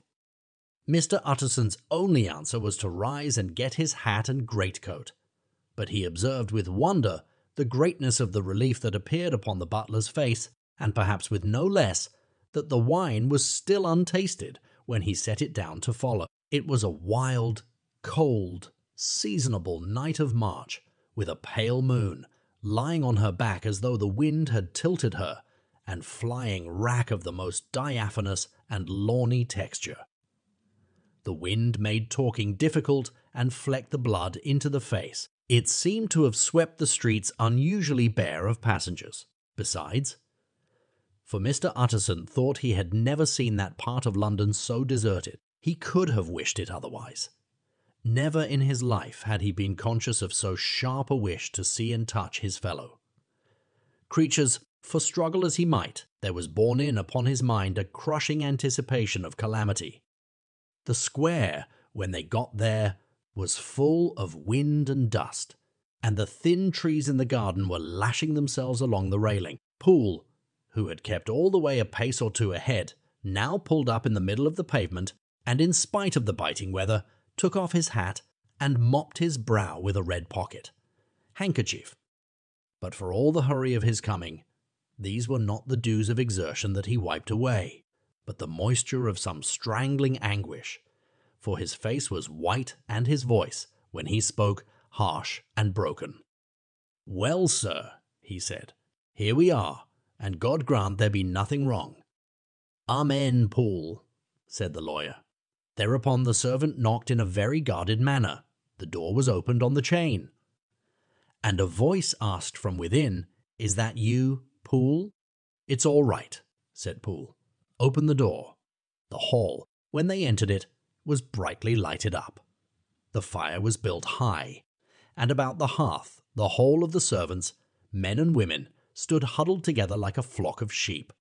At the sight of Mr. Utterson, the housemaid broke into hysterical whimpering, and the cook, crying out, "Bless God!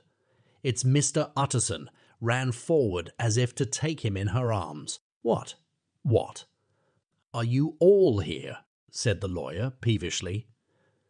"Very irregular, very unseemly. Your master would be far from pleased." "They're all afraid," said Poole. Blank silence followed, no one protesting. Only the maid lifted her voice and now wept loudly. "Hold your tongue," Poole said to her with a ferocity of accent that testified to his own jangled nerves. And indeed, when the girl had so suddenly raised the note of her lamentation, they had all started and turned towards the inner door with faces of dreadful expectation. "And now," continued the butler, addressing the knife, "boy, reach me a candle, and we'll get this through hands at once." And then he begged Mr. Utterson to follow him and led the way to the back garden. "Now, sir," said he, "you come as gently as you can.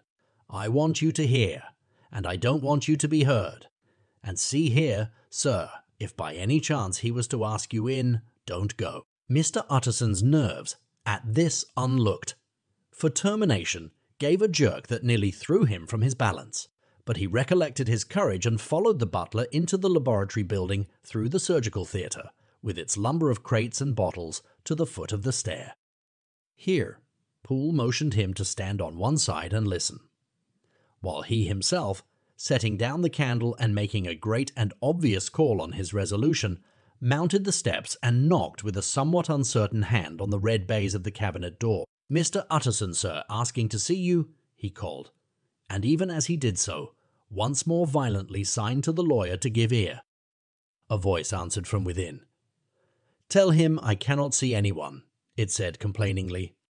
"Thank you, sir," said Poole, with a note of something like triumph in his voice, and taking up his candle, he led Mr. Utterson back across the yard and into the great kitchen, where the fire was out and the beetles were leaping on the floor.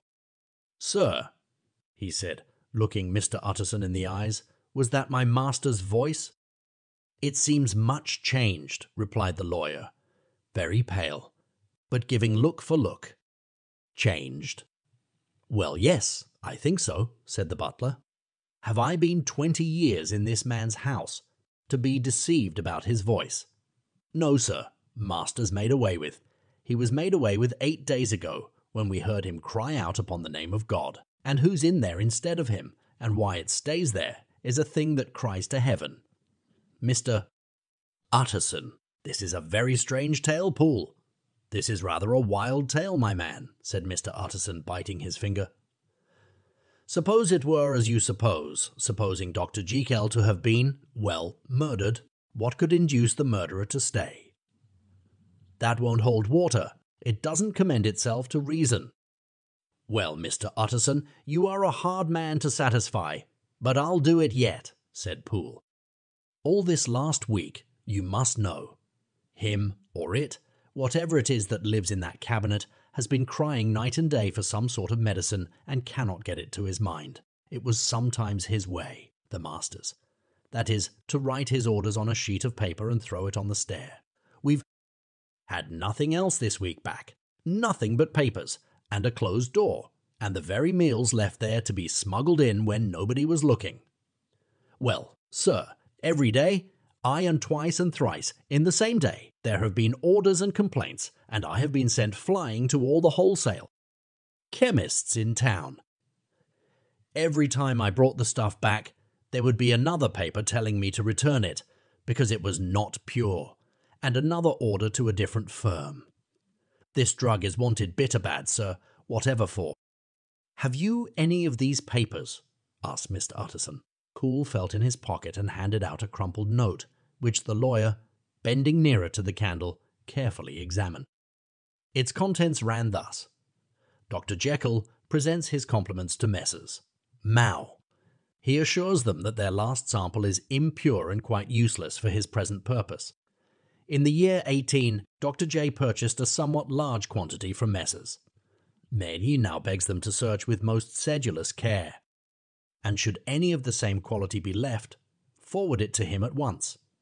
Expense is no consideration. The importance of this to Dr. J can hardly be exaggerated. So far, the letter had run composedly enough, but here, with a sudden splutter of the pen, the writer's emotion had broken loose. "For God's sake," he added, "find me some of the old." "This is a strange note," said Mr. Utterson, and then sharply, "How do you come to have it open?" "The man at Mao's was main angry, sir, and he threw it back to me like so much dirt," returned Poole.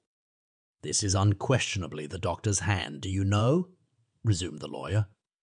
"I thought it looked like it," said the servant rather sulkily. And then, with another voice, "But what matters hand of right?" he said.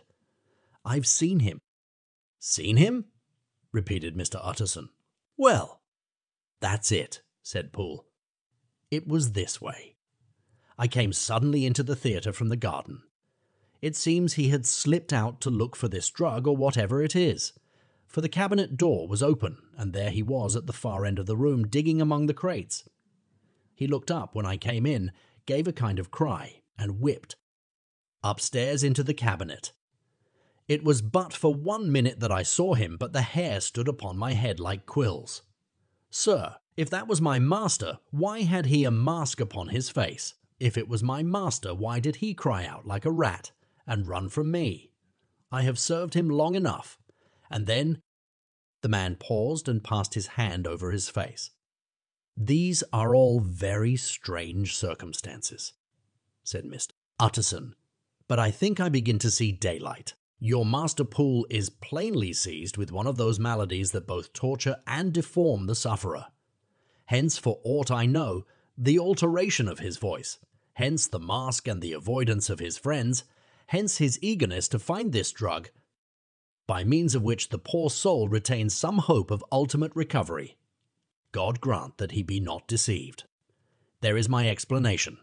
It is sad enough, Poole, aye, and appalling to consider, but it is plain and natural, hangs well together, and delivers us from all exorbitant alarms."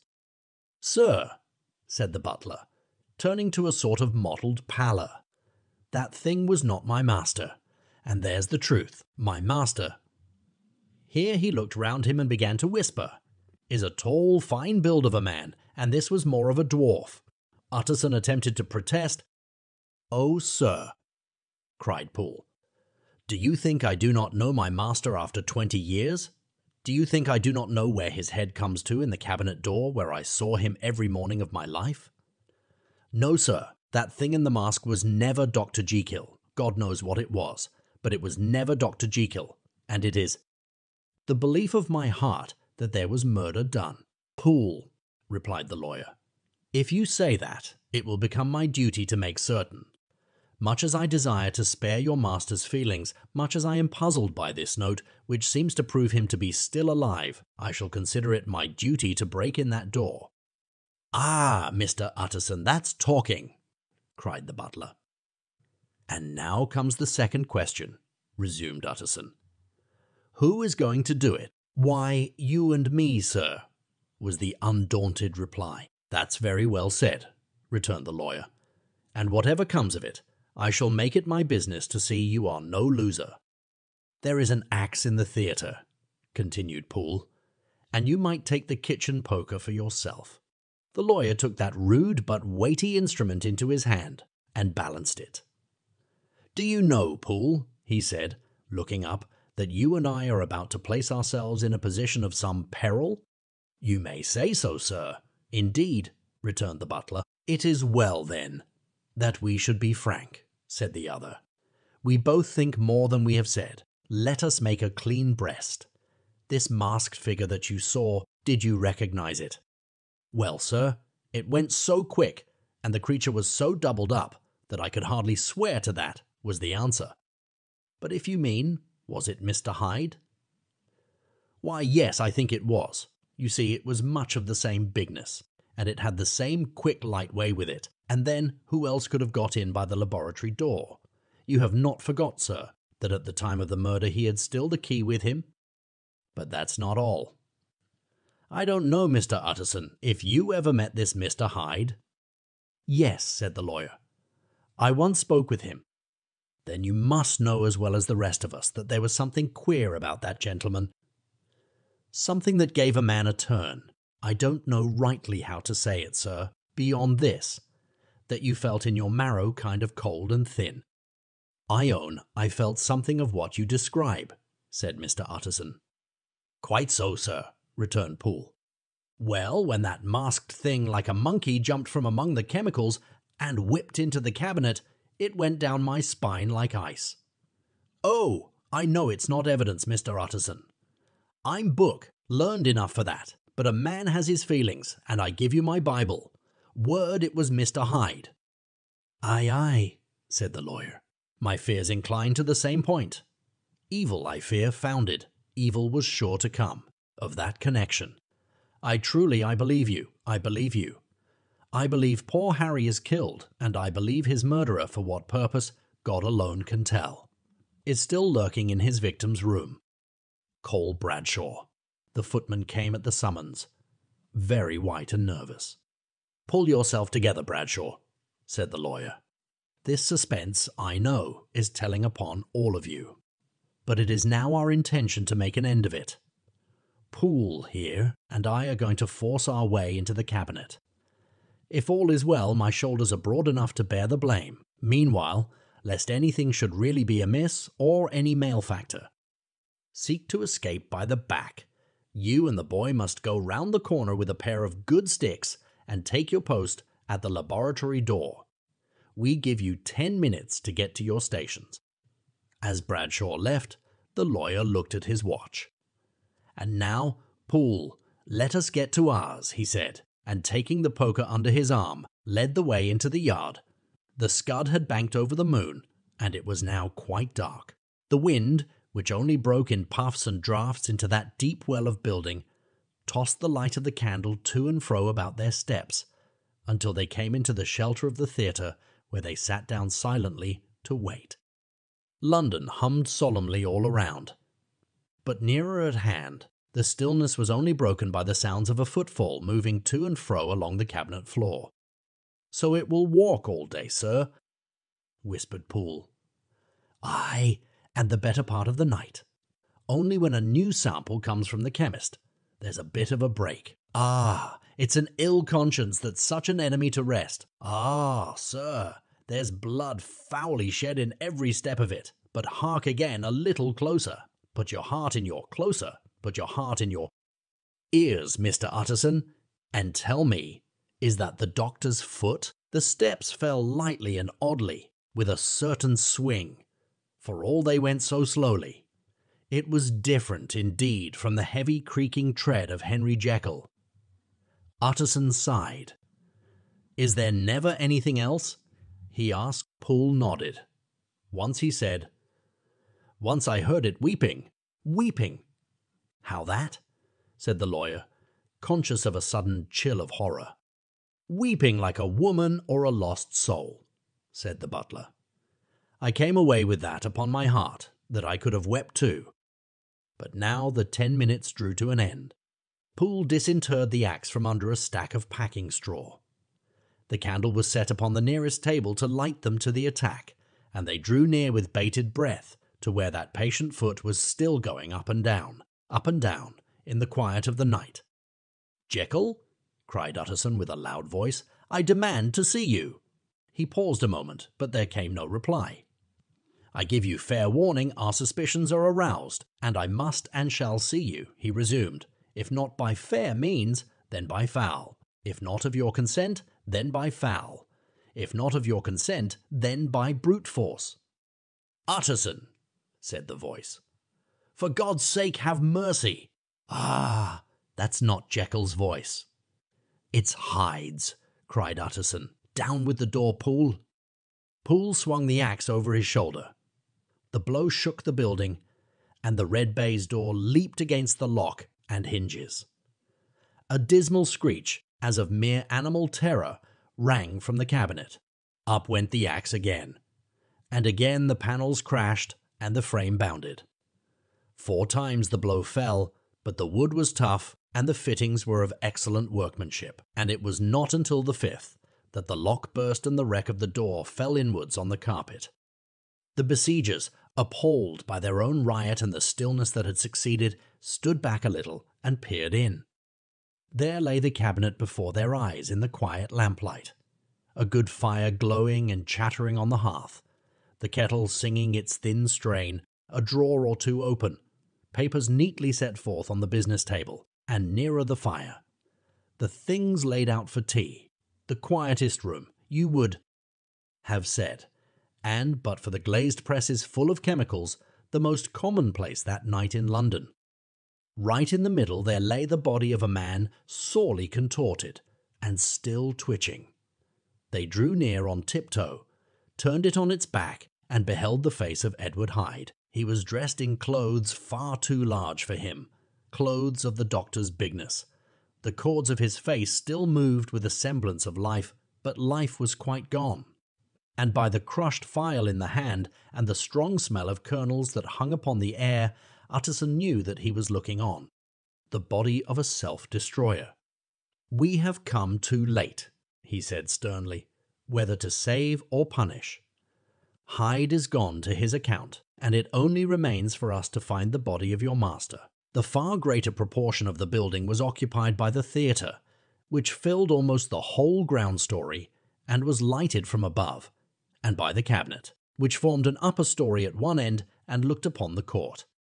A corridor joined the theatre to the door on the by-street, and with this the cabinet communicated separately by a second flight of stairs. There were besides a few dark closets and a spacious cellar. All these they now thoroughly examined. Each closet needed but a glance, for all were empty, and all, by the dust that fell from their doors, had stood long unopened. The cellar, indeed, was filled with crazy lumber, mostly dating from the times of the surgeon who was Jekyll's predecessor, but even as they opened the door they were advertised of the uselessness of further search by the fall of a perfect mat of cobweb which had for years sealed up the entrance. Nowhere was there any trace of Henry Jekyll, dead or alive. Poole stamped on the flags of the corridor. "He must be buried here," he said, hearkening to the sound. "Or he may have fled," said Utterson, and he turned to examine the door in the by-street. It was locked, and lying nearby on the flags they found the key, already stained with rust. "This does not look like use," observed the lawyer. "Use," echoed Poole. "Do you not see, sir, it is broken, much as if a man had stamped on it." "Aye," continued Utterson, "and the fractures, too, are rusty." The 2 men looked at each other with a scare. "This is beyond me, Poole," said the lawyer. "Let us go back to the cabinet." They mounted the stair in silence, and still, with an occasional awestruck glance at the dead body, proceeded more thoroughly to examine the contents of the cabinet. At one table there were traces of chemical work, various measured heaps of some white salt being laid on glass saucers, as though for an experiment in which the unhappy man had been prevented. "That is the same drug that I was always bringing him," said Poole. And even as he spoke, the kettle with a startling noise boiled over. This brought them to the fireside, where the easy-chair was drawn cosily up, and the tea things stood ready to the sitter's elbow, the very sugar in the cup. There were several books on a shelf. One lay beside the tea things open, and Utterson was amazed to find it a copy of a pious work, for which Jekyll had several times expressed a great esteem, and notated in his own hand with startling blasphemies. Next, in the course of their review of the chamber, the searchers came to the cheval, glass, into whose depths they looked with an involuntary horror. But it was so turned as to show them nothing but the rosy glow playing on the roof, the fire sparkling in 100 repetitions along the glazed front of the presses, and their own pale and fearful countenances stooping to look in. "This glass has seen some strange things, sir," whispered Poole. "And surely none stranger than itself," echoed the lawyer in the same tones. "For what did Jekyll—" He caught himself up at the word with a start, and then conquering the weakness. What could Jekyll want with it? He said, "You may say that," said Poole. Next they turned to the business table. On the desk, among the neat array of papers, a large envelope was uppermost, and bore, in the doctor's hand, the name of Mr. Utterson. The lawyer unsealed it, and several enclosures fell to the floor. The first was a will, drawn in the same eccentric terms as the one which he had returned 6 months before, to serve as a testament in case of death and as a deed of gift in case of disappearance.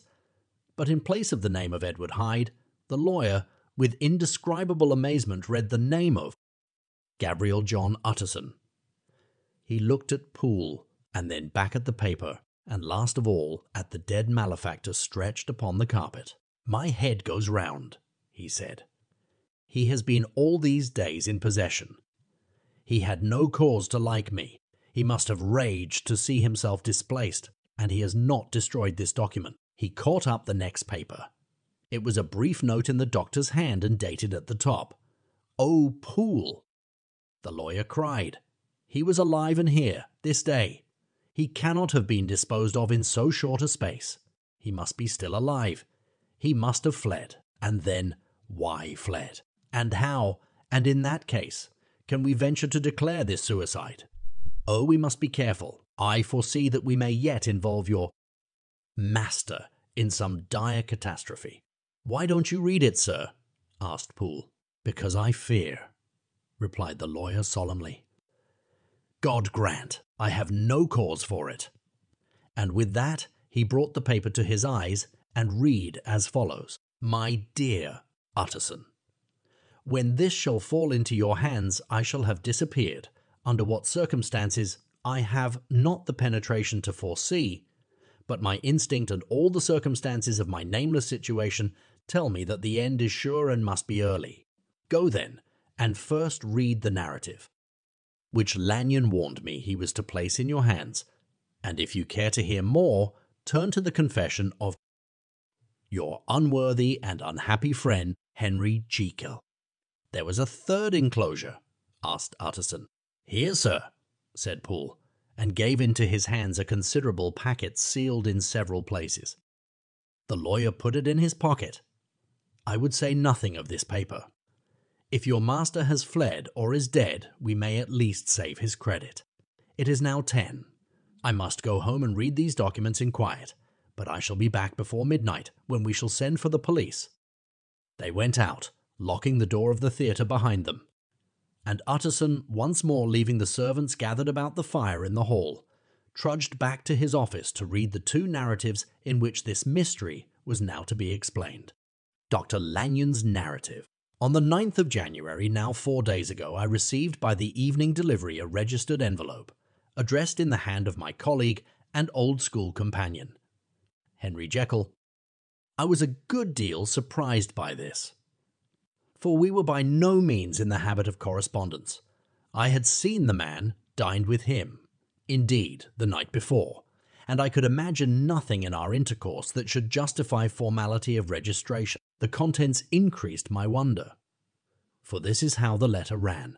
10th December, 18. Dear Lanyon, you are one of my oldest friends, and although we may have differed at times on scientific questions, I cannot remember, at least on my side, any break in our affection.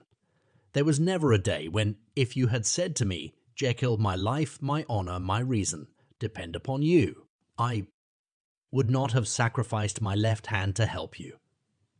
Lanyon, my life, my honor, my reason are all at your mercy. If you fail me tonight, I am lost. You might suppose after this preface that I am going to ask you for something dishonorable to grant. Judge for yourself. I want you to postpone all other engagements for tonight. Even if you were summoned to the bedside of an emperor, to take a cab unless your carriage should be actually at the door, and with this letter in your hand for consultation, to drive straight to my house. Paul, my butler, has his orders you will find him waiting your arrival with a locksmith. The door of my cabinet is then to be forced, and you are to go in alone. To open the glazed press, letter E on the left hand, breaking the lock if it be shut, and to draw out, with all its contents as they stand, the fourth drawer. From the top or, which is the same thing. The third from the bottom. In my extreme distress of mind, I have a morbid fear of misdirecting you, but even if I am in error, you may know the right drawer by its contents. Some powders, a file, and a paper book.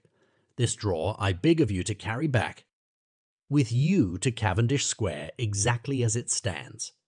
That is the first part of the service. Now for the second. You should be back, if you set out at once on the receipt of this, long before midnight, but I will leave you that amount of margin, not only in the fear of one of those obstacles that can neither be prevented nor foreseen, but because the prevented nor foreseen, but because an hour when your servants are in bed is to be preferred for what will then remain to do. At midnight, then, I have to ask you to be alone in your consulting room, to admit with your own hand into the house a man who will present himself in my name, and to place in his hands the drawer that you will have brought with you from my cabinet. Then you will have played your part and earned my gratitude completely. 5 minutes afterwards, if you insist upon an explanation, you will have understood that these arrangements are of capital importance, and that by the neglect of one of them, fantastic as they must appear, you might have charged your conscience with my death or the shipwreck of my reason. Confident as I am that you will not trifle with this appeal, my heart sinks and my hand trembles at the bare thought of such a possibility. Think of me at this hour, in a strange place, labouring under a blackness of distress that no fancy can exaggerate, and yet well aware that, if you will but punctually serve me, my troubles will roll away like a story that is told. Serve me, my dear Lanyon, and say, your friend, H.J. P.S. I had already sealed this up when a fresh terror struck upon my soul. It is possible that the post office may fail me and this letter not come into your hands until tomorrow morning. In that case, dear Lanyon, do my errand when it shall be most convenient for you in the course of the day. And once more, expect my messenger at midnight. It may then already be too late, and if that night passes without event, you will know that you have seen the last of Henry Jekyll. Upon the reading of this letter, I made sure my colleague was insane, but till that was proved beyond the possibility of doubt, I felt bound to do as he requested. The less I understood of this farrago, the less I was in a position to judge of its importance, and an appeal so worded could not be set aside without a grave responsibility. I rose accordingly from table, got into a hansom, and drove straight to Jekyll's house. The butler was awaiting my arrival. He had received by the same post as mine a registered letter of instruction, and had sent at once for a locksmith and a carpenter. The tradesmen came while we were yet speaking, and we moved in a body to old Dr. Denman's surgical theatre, from which, as you are doubtless aware, Jekyll's private cabinet is most conveniently entered. The door was very strong, the lock excellent. The carpenter avowed he would have great trouble and have to do much damage if force were to be used, and the locksmith was near despair. But this last was a handy fellow, and after 2 hours' work the door stood open. The press marked E was unlocked, and I took out the drawer, had it filled up with straw and tied in a sheet, and returned with it to Cavendish Square. Here I proceeded to examine its contents. The powders were neatly enough made up, but not with the nicety of the dispensing chemist, so that it was plain they were of Jekyll's private manufacture, and when I opened one of the wrappers, I found what seemed to me a simple crystalline salt of a white colour. The phial to which I next turned my attention might have been about half full of a blood-red liquor, which was highly pungent to the sense of smell, and seemed to me to contain phosphorus and some volatile ether. At the other ingredients I could make no guess. The book was an ordinary version book, and contained little but a series of dates. These covered a period of many years, but I observed that the entries ceased nearly a year ago, and quite abruptly. Here and there, a brief remark was appended to a date, usually no more than a single word, double, occurring perhaps 6 times in a total of several hundred entries, and once very early in the list and followed by several marks of exclamation. Total failure. All this, though it whetted my curiosity, told me little that was definite. Here were a file of some salt, and the record of a series of experiments that had led, like too many of Jekyll's investigations, to no end of practical usefulness. How could the presence of these articles in my house affect either the honor, the sanity, or the life of my flighty colleague? If his messenger could go to one place, why could he not go to another? And even granting some impediment, why was this gentleman to be received by me in secret? The more I reflected, the more convinced I grew that I was dealing with a case of cerebral disease, and though I dismissed my servants to bed, I loaded an old revolver that I might be found in some posture of self-defense. 12 o'clock had scarce rung out over London, ere the knocker sounded very gently on the door. I went myself at the summons, and found a small man crouching against the pillars of the portico. "Are you come from Dr. Jekyll?" I asked. He told me yes by a constrained gesture, and when I had bidden him enter, he did not obey me without a searching backward glance into the darkness of the square. There was a policeman not far off, advancing with his bull's-eye open, and at the sight I thought my visitor started and made greater haste. These particulars struck me, I confess, disagreeably, and as I followed him into the bright light of the consulting room, I kept my hand ready on my weapon. Here at last I had a chance of clearly seeing him. I had never set eyes on him before, so much was certain. He was small, as I have said. I was struck besides with the shocking expression of his face, with his remarkable combination of great muscular activity and great apparent debility of constitution, and, last but not least, with the odd, subjective disturbance caused by his neighborhood. This bore some resemblance to incipient rigor and was accompanied by a marked sinking of the pulse. At the time, I set it down to some idiosyncratic personal distaste and merely wondered at the acuteness of the symptoms. But I have since had reason to believe the cause to lie much deeper in the nature of man and to turn on some nobler hinge than the principle of hatred. This person, who had thus, from the first moment of his entrance, struck in me what I can only describe as a disgustful curiosity, was dressed in a fashion that would have made an ordinary person laughable. His clothes, that is to say, although they were of rich and sober fabric, were enormously too large for him in every measurement, the trousers hanging on his legs and rolled up to keep them from the ground, the waist of the coat below his haunches, and the collar sprawling wide upon his shoulders. Strange to relate, this ludicrous accoutrement was far from moving me to laughter. Rather, as there was something abnormal and misbegotten in the very essence of the creature that now faced me, something seizing, surprising, and revolting. This fresh disparity seemed but to fit in with and to reinforce it, so that to my interest in the man's nature and character there was added a curiosity as to his origin, his life, his fortune and status in the world. These observations, though they have taken so great a space to be set down in, were yet the work of a few seconds. My visitor was, indeed, on fire with somber excitement. "Have you got it?" he cried. "Have you got it?"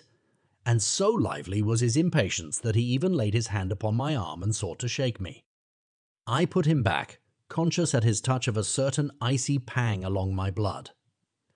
"Come, sir," said I, "you forget that I have not yet the pleasure of your acquaintance.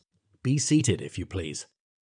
And I showed him an example, and sat down myself in my customary seat, and with as fair an imitation of my ordinary manner to a patient as the lateness of the hour, the nature of my preoccupations, and the horror I had of my visitor would suffer me to muster. "I beg your pardon, Dr. Lanyon," he replied civilly enough. "What you say is very well founded, and my impatience has shown its heels to my politeness. I come here at the instance of your colleague, Dr. Henry Jekyll, on a piece of business of some moment, and I understood." He paused and put his hand to his throat, and I could see, in spite of his collected manner, that he was wrestling against the approaches of the hysteria. I understood a draw, but here I took pity on my visitor's suspense, and some perhaps on my own growing curiosity. "There it is, sir," said I, pointing to the drawer, where it lay on the floor behind a table, and still covered with the sheet. He sprang to it, and then paused, and laid his hand upon his heart. I could hear his teeth grate with the convulsive action of his jaws, and his face was so ghastly to see that I grew alarmed both for his life and reason. "Compose yourself," said I. He turned a dreadful smile to me, and, as if with the decision of despair, plucked away the sheet. At sight of the contents, he uttered one loud sob of such immense relief that I sat petrified. And the next moment, in a voice that was already fairly well under control, "Have you a graduated glass?" he asked. I rose from my place with something of an effort and gave him what he asked. He thanked me with a smiling nod, measured out a few minims of the red tincture, and added one of the powders. The mixture, which was at first of a reddish hue, began in proportion as the crystals melted, to brighten in colour, to effurve audibly, and to throw off small fumes of vapour. Suddenly, and at the same moment, the ebullition ceased, and the compound changed to a dark purple, which faded again more slowly to a watery green. My visitor, who had watched these metamorphoses with a keen eye, smiled, set down the glass upon the table, and then turned and looked upon me with an air of scrutiny. "And now," said he, "to settle what remains. Will you be wise? Will you be guided? Will you suffer me to take this glass in my hand and to go forth from your house without further parley? Or has the greed of curiosity too much command of you? Think before you answer, for it shall be done as you decide. As you decide. As you do. Decide. You shall be left as you were before, and neither richer nor wiser, unless the sense of service rendered to a man in mortal distress may be counted as a kind of riches of the soul. Or, if you shall so prefer to choose, a new province of knowledge and new avenues to fame and power shall be laid open to you here, in this room, upon the instant, and your sight shall be blasted by a prodigy to stagger the unbelief of Satan." "Sir," said I, affecting a coolness that I was far from truly possessing, "you speak enigmas, and you will perhaps not wonder that I hear you, with no very strong impression of belief, but I have gone too far in the way of inexplicable services to pause before I see the end." "It is well," replied my visitor. "Lanyon, you remember your vows.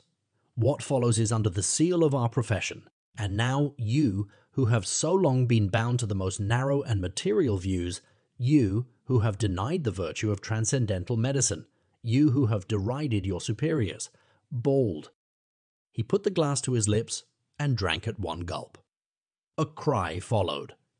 He reeled, staggered, clutched at the table and held on, staring with injected eyes, gasping with open mouth, and as I looked there came, I thought, a change. He seemed to swell. His face became suddenly black and the features seemed to melt and alter. And the next moment I had sprung to my feet and leaped back against the wall, my arms raised to shield me from that prodigy, my mind submerged in terror. "Oh God!" I screamed. And oh God! Again and again, for there before my eyes, pale and shaken, and half fainting and groping before him with his hands, like a man restored from death, there stood Henry Jekyll. What he told me in the next hour, I cannot bring my mind to set on paper. I saw what I saw, I heard what I heard, and my soul sickened at it. And yet now, when that sight has faded from my eyes, I ask myself if I believe it, and I cannot answer. My life is shaken to its roots. Sleep has left me. The deadliest terror sits by me at all hours of the day and night, and I feel that my days are numbered and that I must die, and yet I shall die incredulous. As for the moral turpitude that man unveiled to me, even with tears of penitence, I cannot, even in memory, dwell on it without a start of horror. I will say but one thing, Utterson, and that, if you can bring your mind to credit it, will be more than enough. The creature who crept into my house that night was, on Jekyll's own confession, known by the name of Hyde and hunted for in every corner of the land as the murderer of Carew. Hasty Lanyon. Henry Jekyll's full statement of the case. I was born in the year 18. To a large fortune, endowed besides with excellent parts, inclined by nature to industry, fond of the respect of the wise and good among my fellowmen, and thus, as might have been supposed, with every guarantee of an honourable and distinguished future. And indeed the worst of my faults was a certain impatient gaiety of disposition, such as has made the happiness of many, but such as I found it hard to reconcile with my imperious desire to carry my head high and wear a more than commonly grave countenance before the public. Hence it came about that I concealed my pleasures, and that when I reached years of reflection, and began to look round me and take stock of my progress and position in the world, I stood already committed to a profound duplicity of life. Many a man would have even blazoned such irregularities as I was guilty of, but from the high views that I had set before me, I regarded and hid them with an almost morbid sense of shame. It was thus rather the exacting nature of my aspirations than any particular degradation in my faults that made me what I was, and with even a deeper trench than in the majority of men, severed in me those provinces of good and ill which divide and compound man's dual nature. In this case, I was driven to reflect deeply and inveterately on that hard law of life, which lies at the root of religion and is one of the most plentiful springs of distress. Though so profound a double-dealer, I was in no sense a hypocrite. Both sides of me were in dead earnest. I was no more myself when I laid aside restraint and plunged in shame, than when I laboured, in the eye of day, at the furtherance of knowledge or the relief of sorrow and suffering.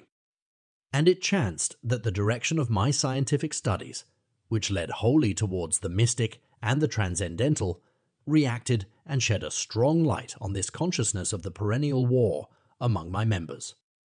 With every day, and from both sides of my intelligence, the moral and the intellectual, I thus drew steadily nearer to that truth, by whose partial discovery I have been doomed to such a dreadful shipwreck. That man is not truly one, but truly two. I say two, because the state of my own knowledge does not pass beyond that point. Others will follow, others will outstrip me on the same lines, and I hazard the guess that man will be ultimately known for a mere polity of multifarious, incongruous and independent denizens. I, for my part, from the nature of my life, advanced infallibly in one direction and in one direction only. It was on the moral side, and in my own person, that I learned to recognize the thorough and primitive duality of man. I saw that, of the two natures that contended in the field of my consciousness, even if I could rightly be said to be either, it was only because I was radically both. And from an early date, even before the course of my scientific discoveries had begun to suggest the most naked possibility of such a miracle, I had learned to dwell with pleasure, as a beloved daydream, on the thought of the separation of these elements. If each, I told myself, could be housed in separate identities, life would be relieved of all that was unbearable. The unjust might go his way, delivered from the aspirations and remorse of his more upright twin, and the just could walk steadfastly and securely on his upward path, doing the good, things in which he found his pleasure, and no longer exposed to disgrace and penitence by the hands of this extraneous evil. It was the curse of mankind that these incongruous faggots were thus bound together, that in the agonized womb of consciousness, these polar twins should be continuously struggling. How then were they dissociated? I was so far in my reflections when, as I have said, a sidelight began to shine upon the subject from the laboratory table. I began to perceive more deeply than it has ever yet been stated the trembling immateriality, the mist-like transience, of this seemingly so solid body in which we walk attired, certain agents I found to have the power to shake and pluck back that fleshly vestment, even as a wind might toss the curtains of a pavilion. For two good reasons, I will not enter deeply into this scientific branch of my confession. First, because I have been made to learn that the doom and burthen of our life is bound forever on man's shoulders. And when the attempt is made to cast it off, it but returns upon us with more unfamiliar and more awful pressure. Second, because as my narrative will make, alas, too evident, my discoveries were incomplete.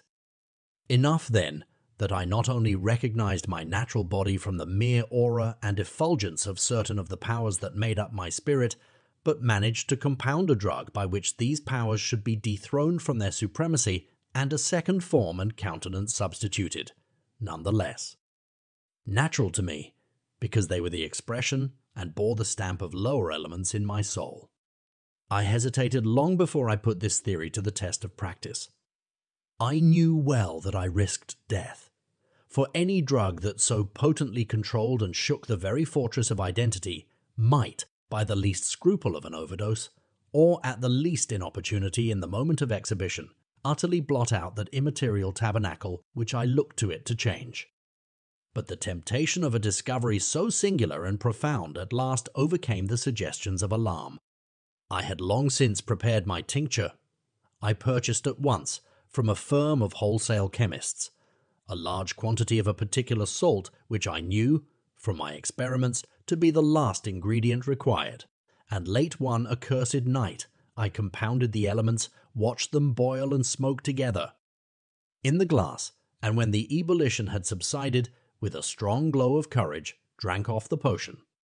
The most racking pangs succeeded, a grinding in the bones, deadly nausea, and a horror of the spirit that cannot be exceeded at the hour of birth or death. Then these agonies began swiftly to subside, and I came to myself as if out of a great sickness. There was something strange in my sensations, something indescribably new, and, from its very novelty, incredibly sweet. I felt younger, lighter, happier in body. Within I was conscious of a heady recklessness, a current of disordered sensual images running like a mill race in my fancy, a solution of the bonds of obligation, an unknown but not an innocent freedom of the soul. I knew myself, at the first breath of this new life, to be more wicked, tenfold more wicked, sold a slave to my original evil, and the thought, in that moment, braced and delighted me like wine. I stretched out my hands, exulting in the freshness of these sensations, and in the act, I was suddenly aware that I had lost in stature. There was no mirror, at that date, in my room. That which stands beside me as I write was brought there later on and for the very purpose of these transformations. The night, however, was far gone into the morning. The morning, black as it was nearly ripe for the conception of the day. The inmates of my house were locked in the most rigorous hours of slumber, and I determined, flushed as I was with hope and triumph, to venture in my new shape as far as to my bedroom. I crossed the yard, wherein the constellations looked down upon me. I could have thought, with wonder, the first creature of that sort that their unsleeping vigilance had yet disclosed to them. I stole through the corridors, a stranger in my own house, and coming to my room, I saw for the first time the appearance of Edward Hyde. I must here speak by theory alone, saying not that which I know, but that which I suppose to be most probable.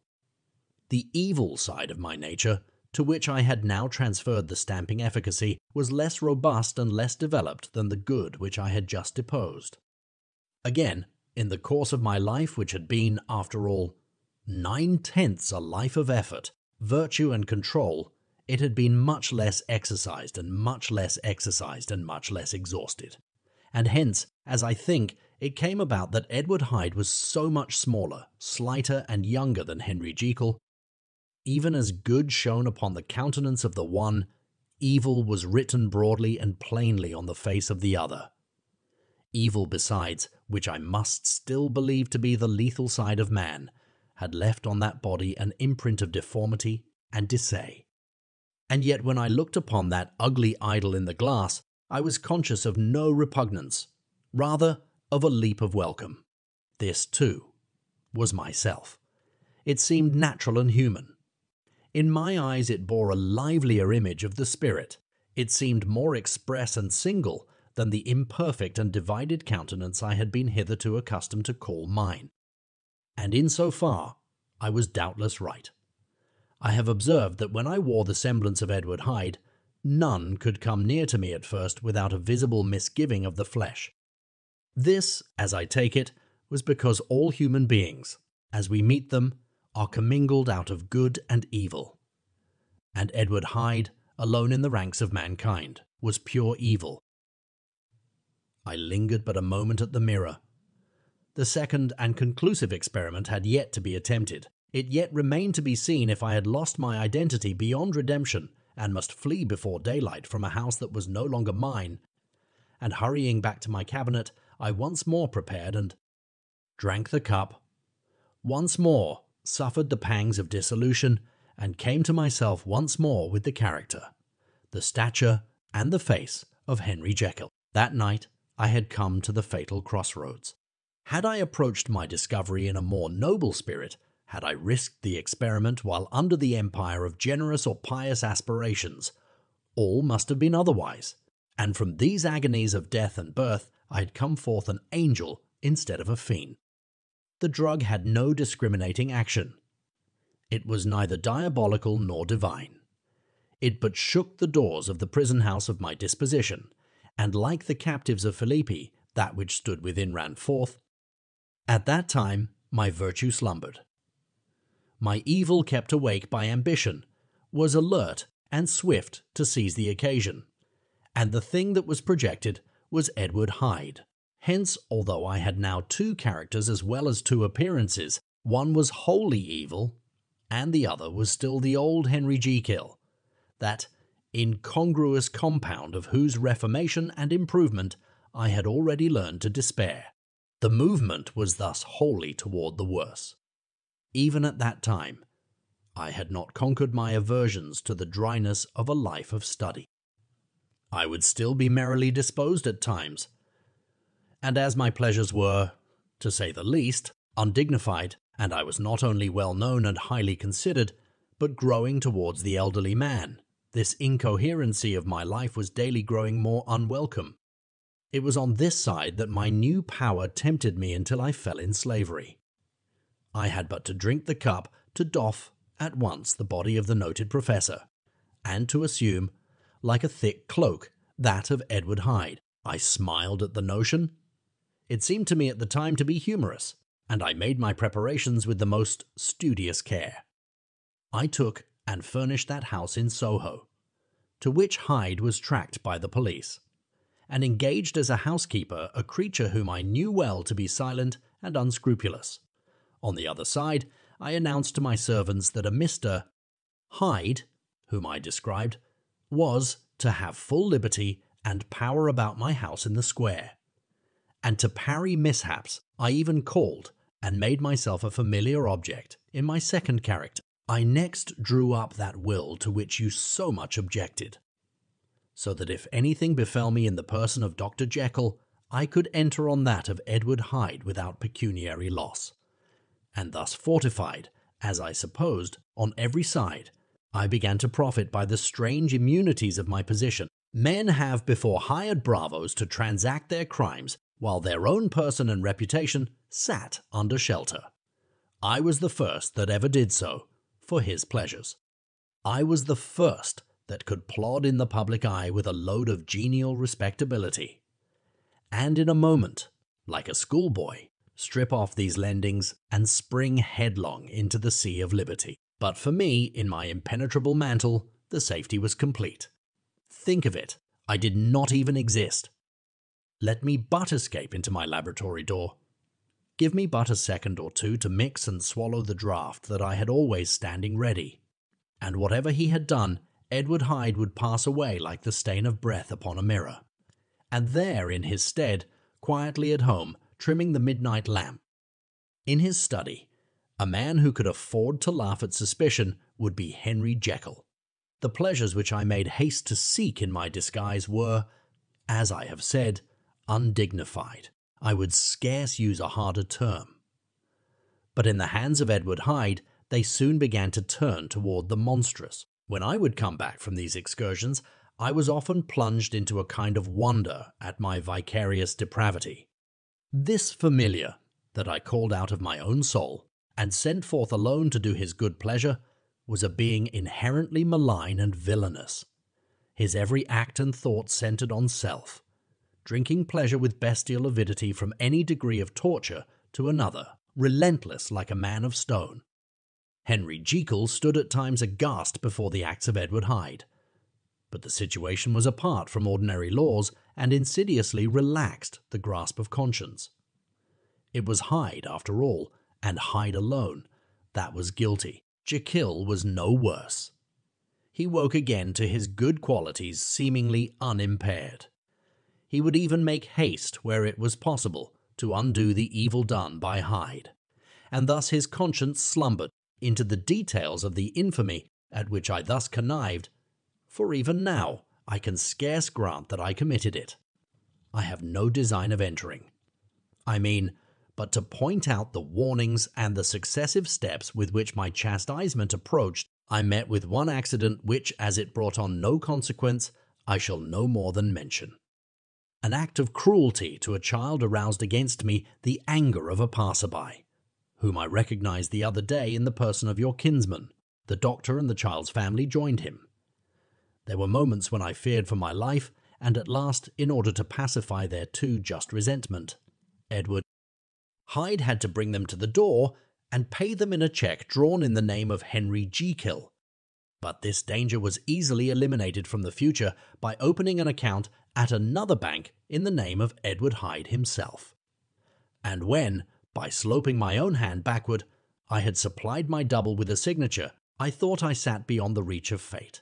Some 2 months before the murder of Sir Danvers, I had been out for one of my adventures, had returned at a late hour, and woke the next day in bed with somewhat odd sensations. It was in vain I looked about me. In vain I saw the decent furniture and tall proportions of my room in the square. In vain that I recognized the pattern of the bed curtains and the design of the mahogany frame. Something still kept insisting that I was not where I was, that I had not where I was, that I had not wakened. Where I seemed to be, but in the little room in Soho, where I was accustomed to sleep in the body of Edward Hyde. I smiled to myself, and in my psychological way, began lazily to inquire into the elements of this illusion, occasionally, even as I did so, dropping back into a comfortable morning doze. I was still so engaged when, in one of my more wakeful moments, my eyes fell upon my hand. Now the hand of Henry Jekyll, as you have often remarked, was professional in shape and size. It was large, firm, white and comely. But the hand which I now saw, clearly enough, in the yellow light of a mid-London morning, lying half shut on the bedclothes, was lean, corded, knuckly, of a dusky pallor and thickly shaded with a swart growth of hair. It was the hand of Edward Hyde. I must have stared upon it for near half a minute, sunk as I was in the mere stupidity of wonder, before terror woke up in my breast as sudden and startling as the crash of cymbals, and bounding from my bed, I rushed to the mirror. At the sight that met my eyes, my blood was changed into something exquisitely thin and icy. Yes, I had gone to bed Henry Jekyll. I had awakened Edward Hyde. How was this to be explained? I asked myself, and then with another bound of terror, how was it to be remedied? It was well on in the morning. The servants were up. All my drugs were in the cabinet. A long journey down 2 pairs of stairs, through the back passage, across the open court, and through the anatomical theatre, from where I was then standing horror-struck. It might indeed be possible to cover my face. But of what use was that, when I was unable to conceal the alteration in my stature? And then, with an overpowering sweetness of relief, it came back upon my mind that the servants were already used to the coming and going of my second self. I had soon dressed, as well as I was able, in clothes of my own size, had soon passed through the house, where Bradshaw stared and drew back at seeing Mr. Hyde, at such an hour and in such a strange array, and 10 minutes later, Dr. Jekyll had returned to his own shape and was sitting down, with a darkened brow, to make a feint of breakfasting. Small indeed was my appetite. This inexplicable incident, this reversal of my previous experience seemed, like the Babylonian finger on the wall, to be spelling out the letters of my judgment. And I began to reflect more seriously than ever before on the issues and possibilities of my double existence. That part of me which I had the power of projecting had lately been much exercised and nourished. It had seemed to me of late as though the body of Edward Hyde had grown in stature, as though, when I wore that form, I were conscious of a more generous tide of blood, and I began to spy a danger that, if this were much prolonged, the balance of my nature might be permanently overthrown, the power of voluntary change be forfeited, and the character of Edward Hyde become irrevocably mine. The power of the drug had not been always equally displayed. Once, very early in my career, it had totally failed me. Since then I had been obliged on more than one occasion to double, and once with infinite risk of death to treble the amount, and these rare uncertainties had cast hitherto the sole shadow on my contentment. Now, however, and in the light of that morning's accident, I was led to remark that whereas in the beginning the difficulty had been to throw off the body of Jekyll, it had of late gradually but decidedly transferred itself to the other side. All things therefore seemed to point to this, that I was slowly losing hold of my original and better self, and becoming slowly incorporated with my second and worse. Between these two, I now felt I had to choose. My two natures had memory in common, but all other faculties were most unequally shared between them. Jekyll, who was composite, now with the most sensitive apprehensions, now with a greedy gusto, projected and shared in the pleasures and adventures of Hyde. But Hyde was indifferent to Jekyll, or but remembered him as the mountain bandit remembers the cavern in which he conceals himself from. Pursuit. Jekyll had more than a father's interest. Hyde had more than a son's indifference. To cast in my lot with Jekyll was to die to those appetites which I had long secretly indulged and had of late begun to pamper. To cast it in with Hyde was to die to 1,000 interests and aspirations, and to become, at a blow and forever, despised and friendless. The bargain might appear unequal, but there was still another consideration in the scales. For while Jekyll would suffer smartingly in the fires of abstinence, Hyde would be not even conscious of all that he had lost. Strange as my circumstances were, the terms of this debate are as old and commonplace as man. Much the same inducements and alarms cast the die for any tempted and trembling sinner, and it fell out with me as it falls with so vast a majority of my fellows that I chose the better part and was found wanting in the strength to keep to it. Yes, I preferred the elderly and discontented doctor, surrounded by friends and cherishing honest hopes, and bade a resolute farewell to the liberty, the comparative youth, the light step, leaping impulses and secret pleasures that I had enjoyed in the disguise of Hyde. I made this choice perhaps with some unconscious reservation, for I neither gave up the house in Soho nor destroyed the clothes of Edward Hyde, which still lay ready in my cabinet. For 2 months, however, I was true to my determination. For 2 months I led a life of such severity as I had never before attained to, and enjoyed the compensations of an approving conscience. But time began at last to obliterate the freshness of my alarm. The praises of conscience began to grow into a thing of course. I began to be tortured with throes and longings, as of Hyde struggling after freedom. And at last, in an hour of moral weakness, I once again compounded and swallowed the transforming draught. I do not suppose that, when a drunkard reasons with himself upon his vice, he is once out of 500 times affected by the dangers that he runs through his brutish physical insensibility. Neither had I, long as I had considered my position, made enough allowance for the complete moral insensibility and insensate readiness to evil, which were the leading characters of Edward Hyde. Yet it was by these that I was punished. My devil had been long caged, he came out roaring. I was conscious, even when I took the draught, of a more unbridled, a more furious propensity to ill. It must have been this, I suppose, that stirred in my soul the tempest of impatience with which I listened to the civilities of my unhappy victim. I declare, at least before God, no man morally sane could have been guilty of that crime upon so pitiful a provocation, and that I struck in no more reasonable spirit than that in which a sick child may break a plaything, but I had voluntarily stripped myself of all those balancing instincts by which even the worst of us continues to walk with some degree of steadiness among temptations, and in my case to be tempted, however slightly, was to fall. Instantly the spirit of hell awoke in me and raged. With a transport of glee, I mauled the unresisting body, tasting delight from every blow, and it was not till weariness had begun to succeed that I was suddenly, in the top fit of my delirium, struck through the heart by a cold thrill of terror. A mist dispersed. I saw my life to be forfeit, and fled from the scene of these excesses, at once glorying and trembling, my lust of evil gratified and stimulated, my love of life screwed to the topmost peg. I ran to the house in Soho, and, to make assurance doubly sure, destroyed my papers. Thence I set out through the lamplight streets in the same divided ecstasy of mind, gloating on my crime, light-headedly devising others in the future, and yet still hastening and still hearkening in my wake for the steps of the avenger. Hyde had a song upon his lips as he compounded the draught, and as he drank it, pledged the dead man.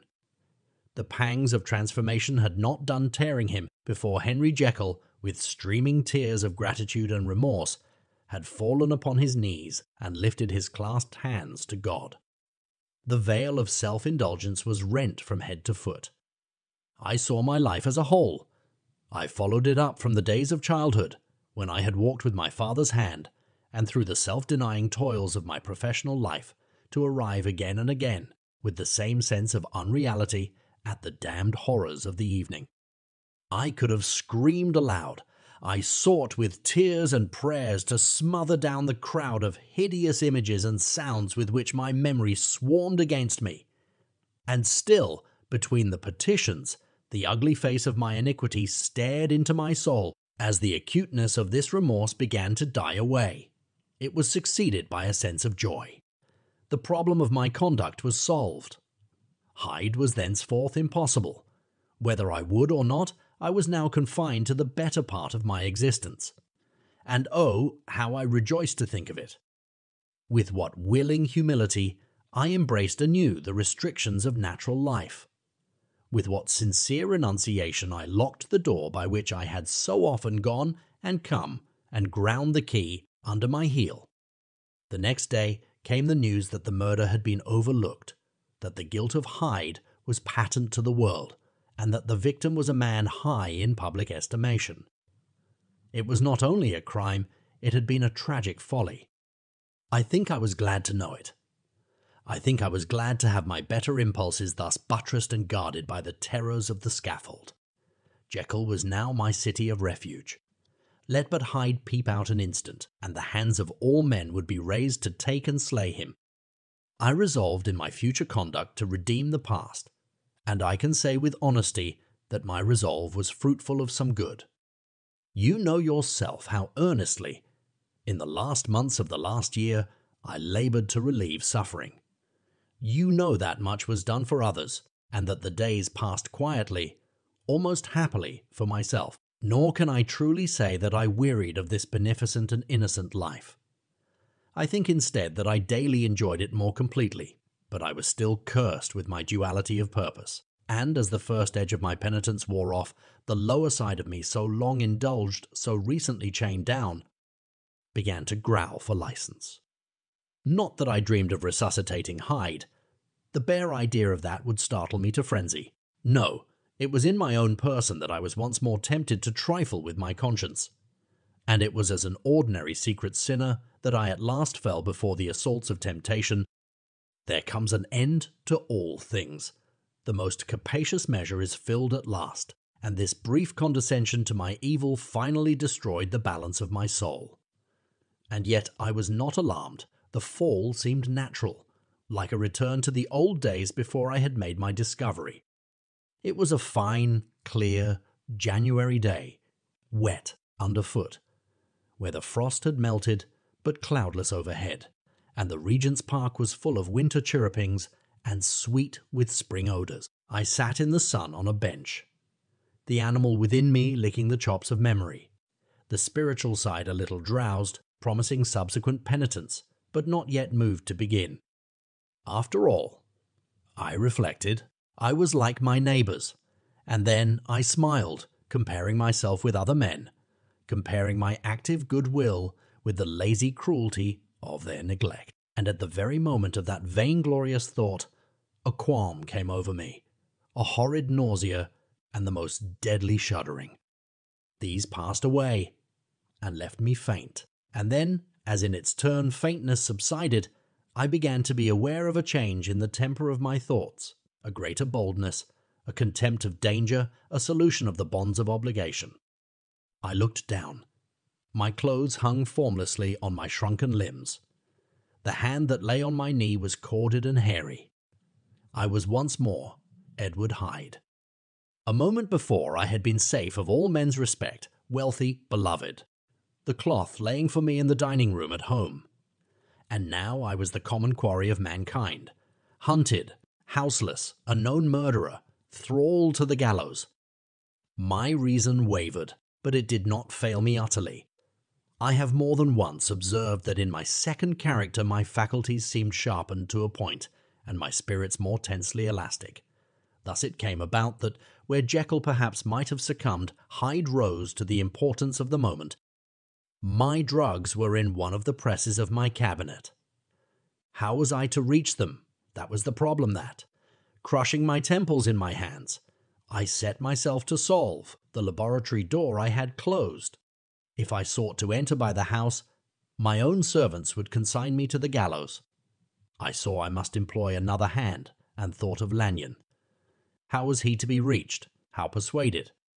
Supposing that I escaped capture in the streets, how was I to make my way into his presence? And how should I, an unknown and displeasing visitor, prevail on the famous physician to rifle the study of his colleague, Dr. Jekyll? Then I remembered that of my original character, one part remained to me. I could write my own hand, and once I had conceived that kindling spark, the way that I must follow became lighted up from end to end. Thereupon, I arranged my clothes as best I could, and summoning a passing hansom, drove to an hotel in Portland Street, the name of which I chanced to remember, at my appearance, which was indeed comical enough, however tragic a fate these garments covered. The driver could not conceal his mirth. I gnashed my teeth upon him with a gust of devilish fury, and the smile withered from his face. Happily for him, yet more happily for myself, for in another instant I had certainly dragged him from his perch. At the inn, as I entered, I looked about me with so black a countenance as made the attendants tremble. Not a look did they exchange in my presence, but obsequiously took my orders, led me to a private room, and brought me wherewithal to write. Hyde in danger of his life was a creature new to me, shaken with inordinate anger, strung to the pitch of murder, lusting to inflict pain. Yet the creature was astute, mastered his fury with a great effort of the will, composed his two important letters, one to Lanyon and one to Poole, and that he might receive actual evidence of their being posted, sent them out with directions that they should be registered. Thenceforward, he sat all day over the fire in the private room, gnawing his nails. There he dined, sitting alone with his fears, the waiter visibly quailing before his eye, and thence, when the night was fully come, he set forth in the corner of a closed cab, and was driven to and fro about the streets of the city. He, I say, I cannot say I. That child of hell had nothing human, nothing lived in him but fear and hatred. And when at last, thinking the driver had begun to grow suspicious, he discharged the cab and ventured on foot, attired in his misfitting clothes, an object marked out for observation, into the midst of the nocturnal passengers, these two base passions raged within him like a tempest. He walked fast, hunted by his fears, chattering to himself, skulking through the less frequented thoroughfares, counting the minutes that still divided him from midnight. Once a woman spoke to him, offering, I think, a box of lights. He smote her in the face and she fled. When I came to myself at Lanyon's, the horror of my old friend perhaps affected me somewhat. I do not know. It was at least but a drop in the sea to the abhorrence with which I looked back upon these hours. A change had come over me. It was no longer the fear of the gallows, it was the horror of being Hyde that racked me. I received Lanyon's condemnation partly in a dream. It was partly in a dream that I came home to my own house and got into bed. I slept, after the prostration of the day, with a stringent and profound slumber, which not even the nightmares that wrung me could avail to break. I awoke in the morning shaken, weakened, but refreshed. I still hated and feared the thought of the brute that slept within me. And I had not, of course, forgotten the appalling dangers of the day before, but I was once more at home, in my own house and close to my drugs, and gratitude for my escape shone so strong in my soul that it almost rivaled them. Brightness of hope. I was stepping leisurely across the court after breakfast, drinking the chill of the air with pleasure, when I was seized again with those indescribable sensations that heralded the change, and I had but the time to gain the shelter of my cabinet before I was once again raging and freezing with the passions of Hyde. It took on this occasion a double dose to recall me to myself, and alas, 6 hours after, as I sat looking sadly in the fire, the pangs returned, and the drug had to be re-administered. In short, from that day forth, it seemed only by a great effort, as of gymnastics, and only under the immediate stimulation of the drug, that I was able to wear the countenance of Jekyll. At all hours of the day and night, I would be taken with the premonitory shudder. Above all, if I slept or even dozed for a moment in my chair, it was always as Hyde that I awakened. Under the strain of this continually impending doom, and by the sleeplessness to which I now condemned myself, even beyond what I had thought possible to man, I became, in my own person, a creature eaten up and emptied by fever, languidly weak both in body and mind, and solely occupied by one thought. The horror of my other self. But when I slept, or when the virtue of the medicine wore off, I would leap almost without transition, for the pangs of transformation grew daily less marked, into the possession of a fancy brimming with images of terror, a soul boiling with causeless hatreds, and a body that seemed not strong enough to contain the raging energies of life. The powers of Hyde seemed to have grown with the sickliness of Jekyll, and certainly the hate that now divided them was equal on each side. With Jekyll, it was a thing of vital instinct. He had now seen the full deformity of that creature that shared with him some of the phenomena of consciousness, and was co-heir with him to death, and beyond these links of community, which in themselves made the most poignant part of his distress, he thought of Hyde for all his energy of life, as of something not only hellish but inorganic. This was the shocking thing, that the slime of the pit seemed to utter cries and voices, that the amorphous dust gesticulated and sinned, that what was dead and had no shape should usurp the offices of life. And this again, that insurgent horror was knit to him closer than a wife, closer than an eye, lay caged in his flesh, where he heard it mutter and felt it struggle to be born, and at every hour of weakness, and in the confidence of slumber, prevailed against him, and deposed him out of life. The hatred of Hyde for Jekyll was of a different order. His terror of the gallows drove him continually to commit temporary suicide, and return to his subordinate station of a part instead of a Pertin. But he loathed the necessity. He loathed the necessity, he loathed the despondency into which Jekyll was now fallen, and he resented the dislike with which he was himself regarded. Hence the ape-like tricks that he would play me, scrawling in my own hand blasphemies on the pages of my books, burning the letters and destroying the portrait of my father. And indeed, had it not been for his fear of death, he would long ago have ruined himself in order to involve me in the ruin. But his love of life is wonderful. I go further. I, who sicken and freeze at the mere thought of him, when I recall the abjection and passion of this attachment, and when I know how he fears my power to cut him off by suicide, I find it in my heart to pity him. It is useless, and the time awfully fails me to prolong this description. No one has ever suffered such torments, let that suffice. And yet even to these habit brought, no, not alleviation, but a certain callousness of soul, a certain acquiescence of despair, and my punishment might have gone on for years, but for the last calamity which has now fallen, and which has finally severed me from my own face and nature. My provision of the salt, which had never been renewed since the date of the first experiment, began to run low. I sent out for a fresh supply, and mixed the draught. The ebullition followed, and the first change of colour, not the second. I drank it, and it was without efficiency. You will learn from Poole how I have had London ransacked. It was in vain, and I am now persuaded that my first supply was impure, and that it was that unknown impurity which lent efficacy to the draught.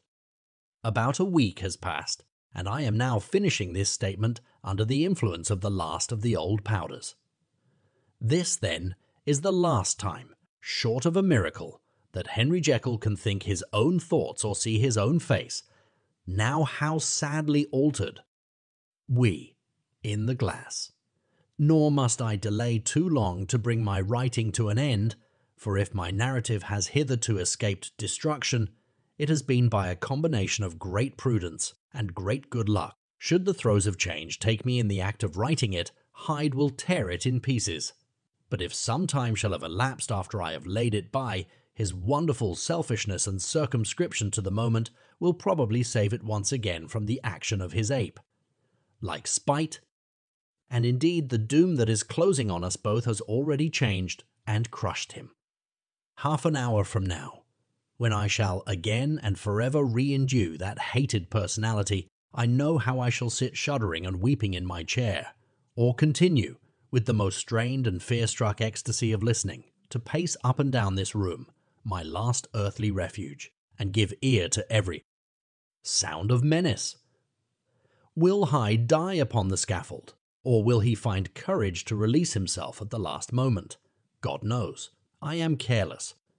This is my true hour of death, and what is to follow concerns another than myself.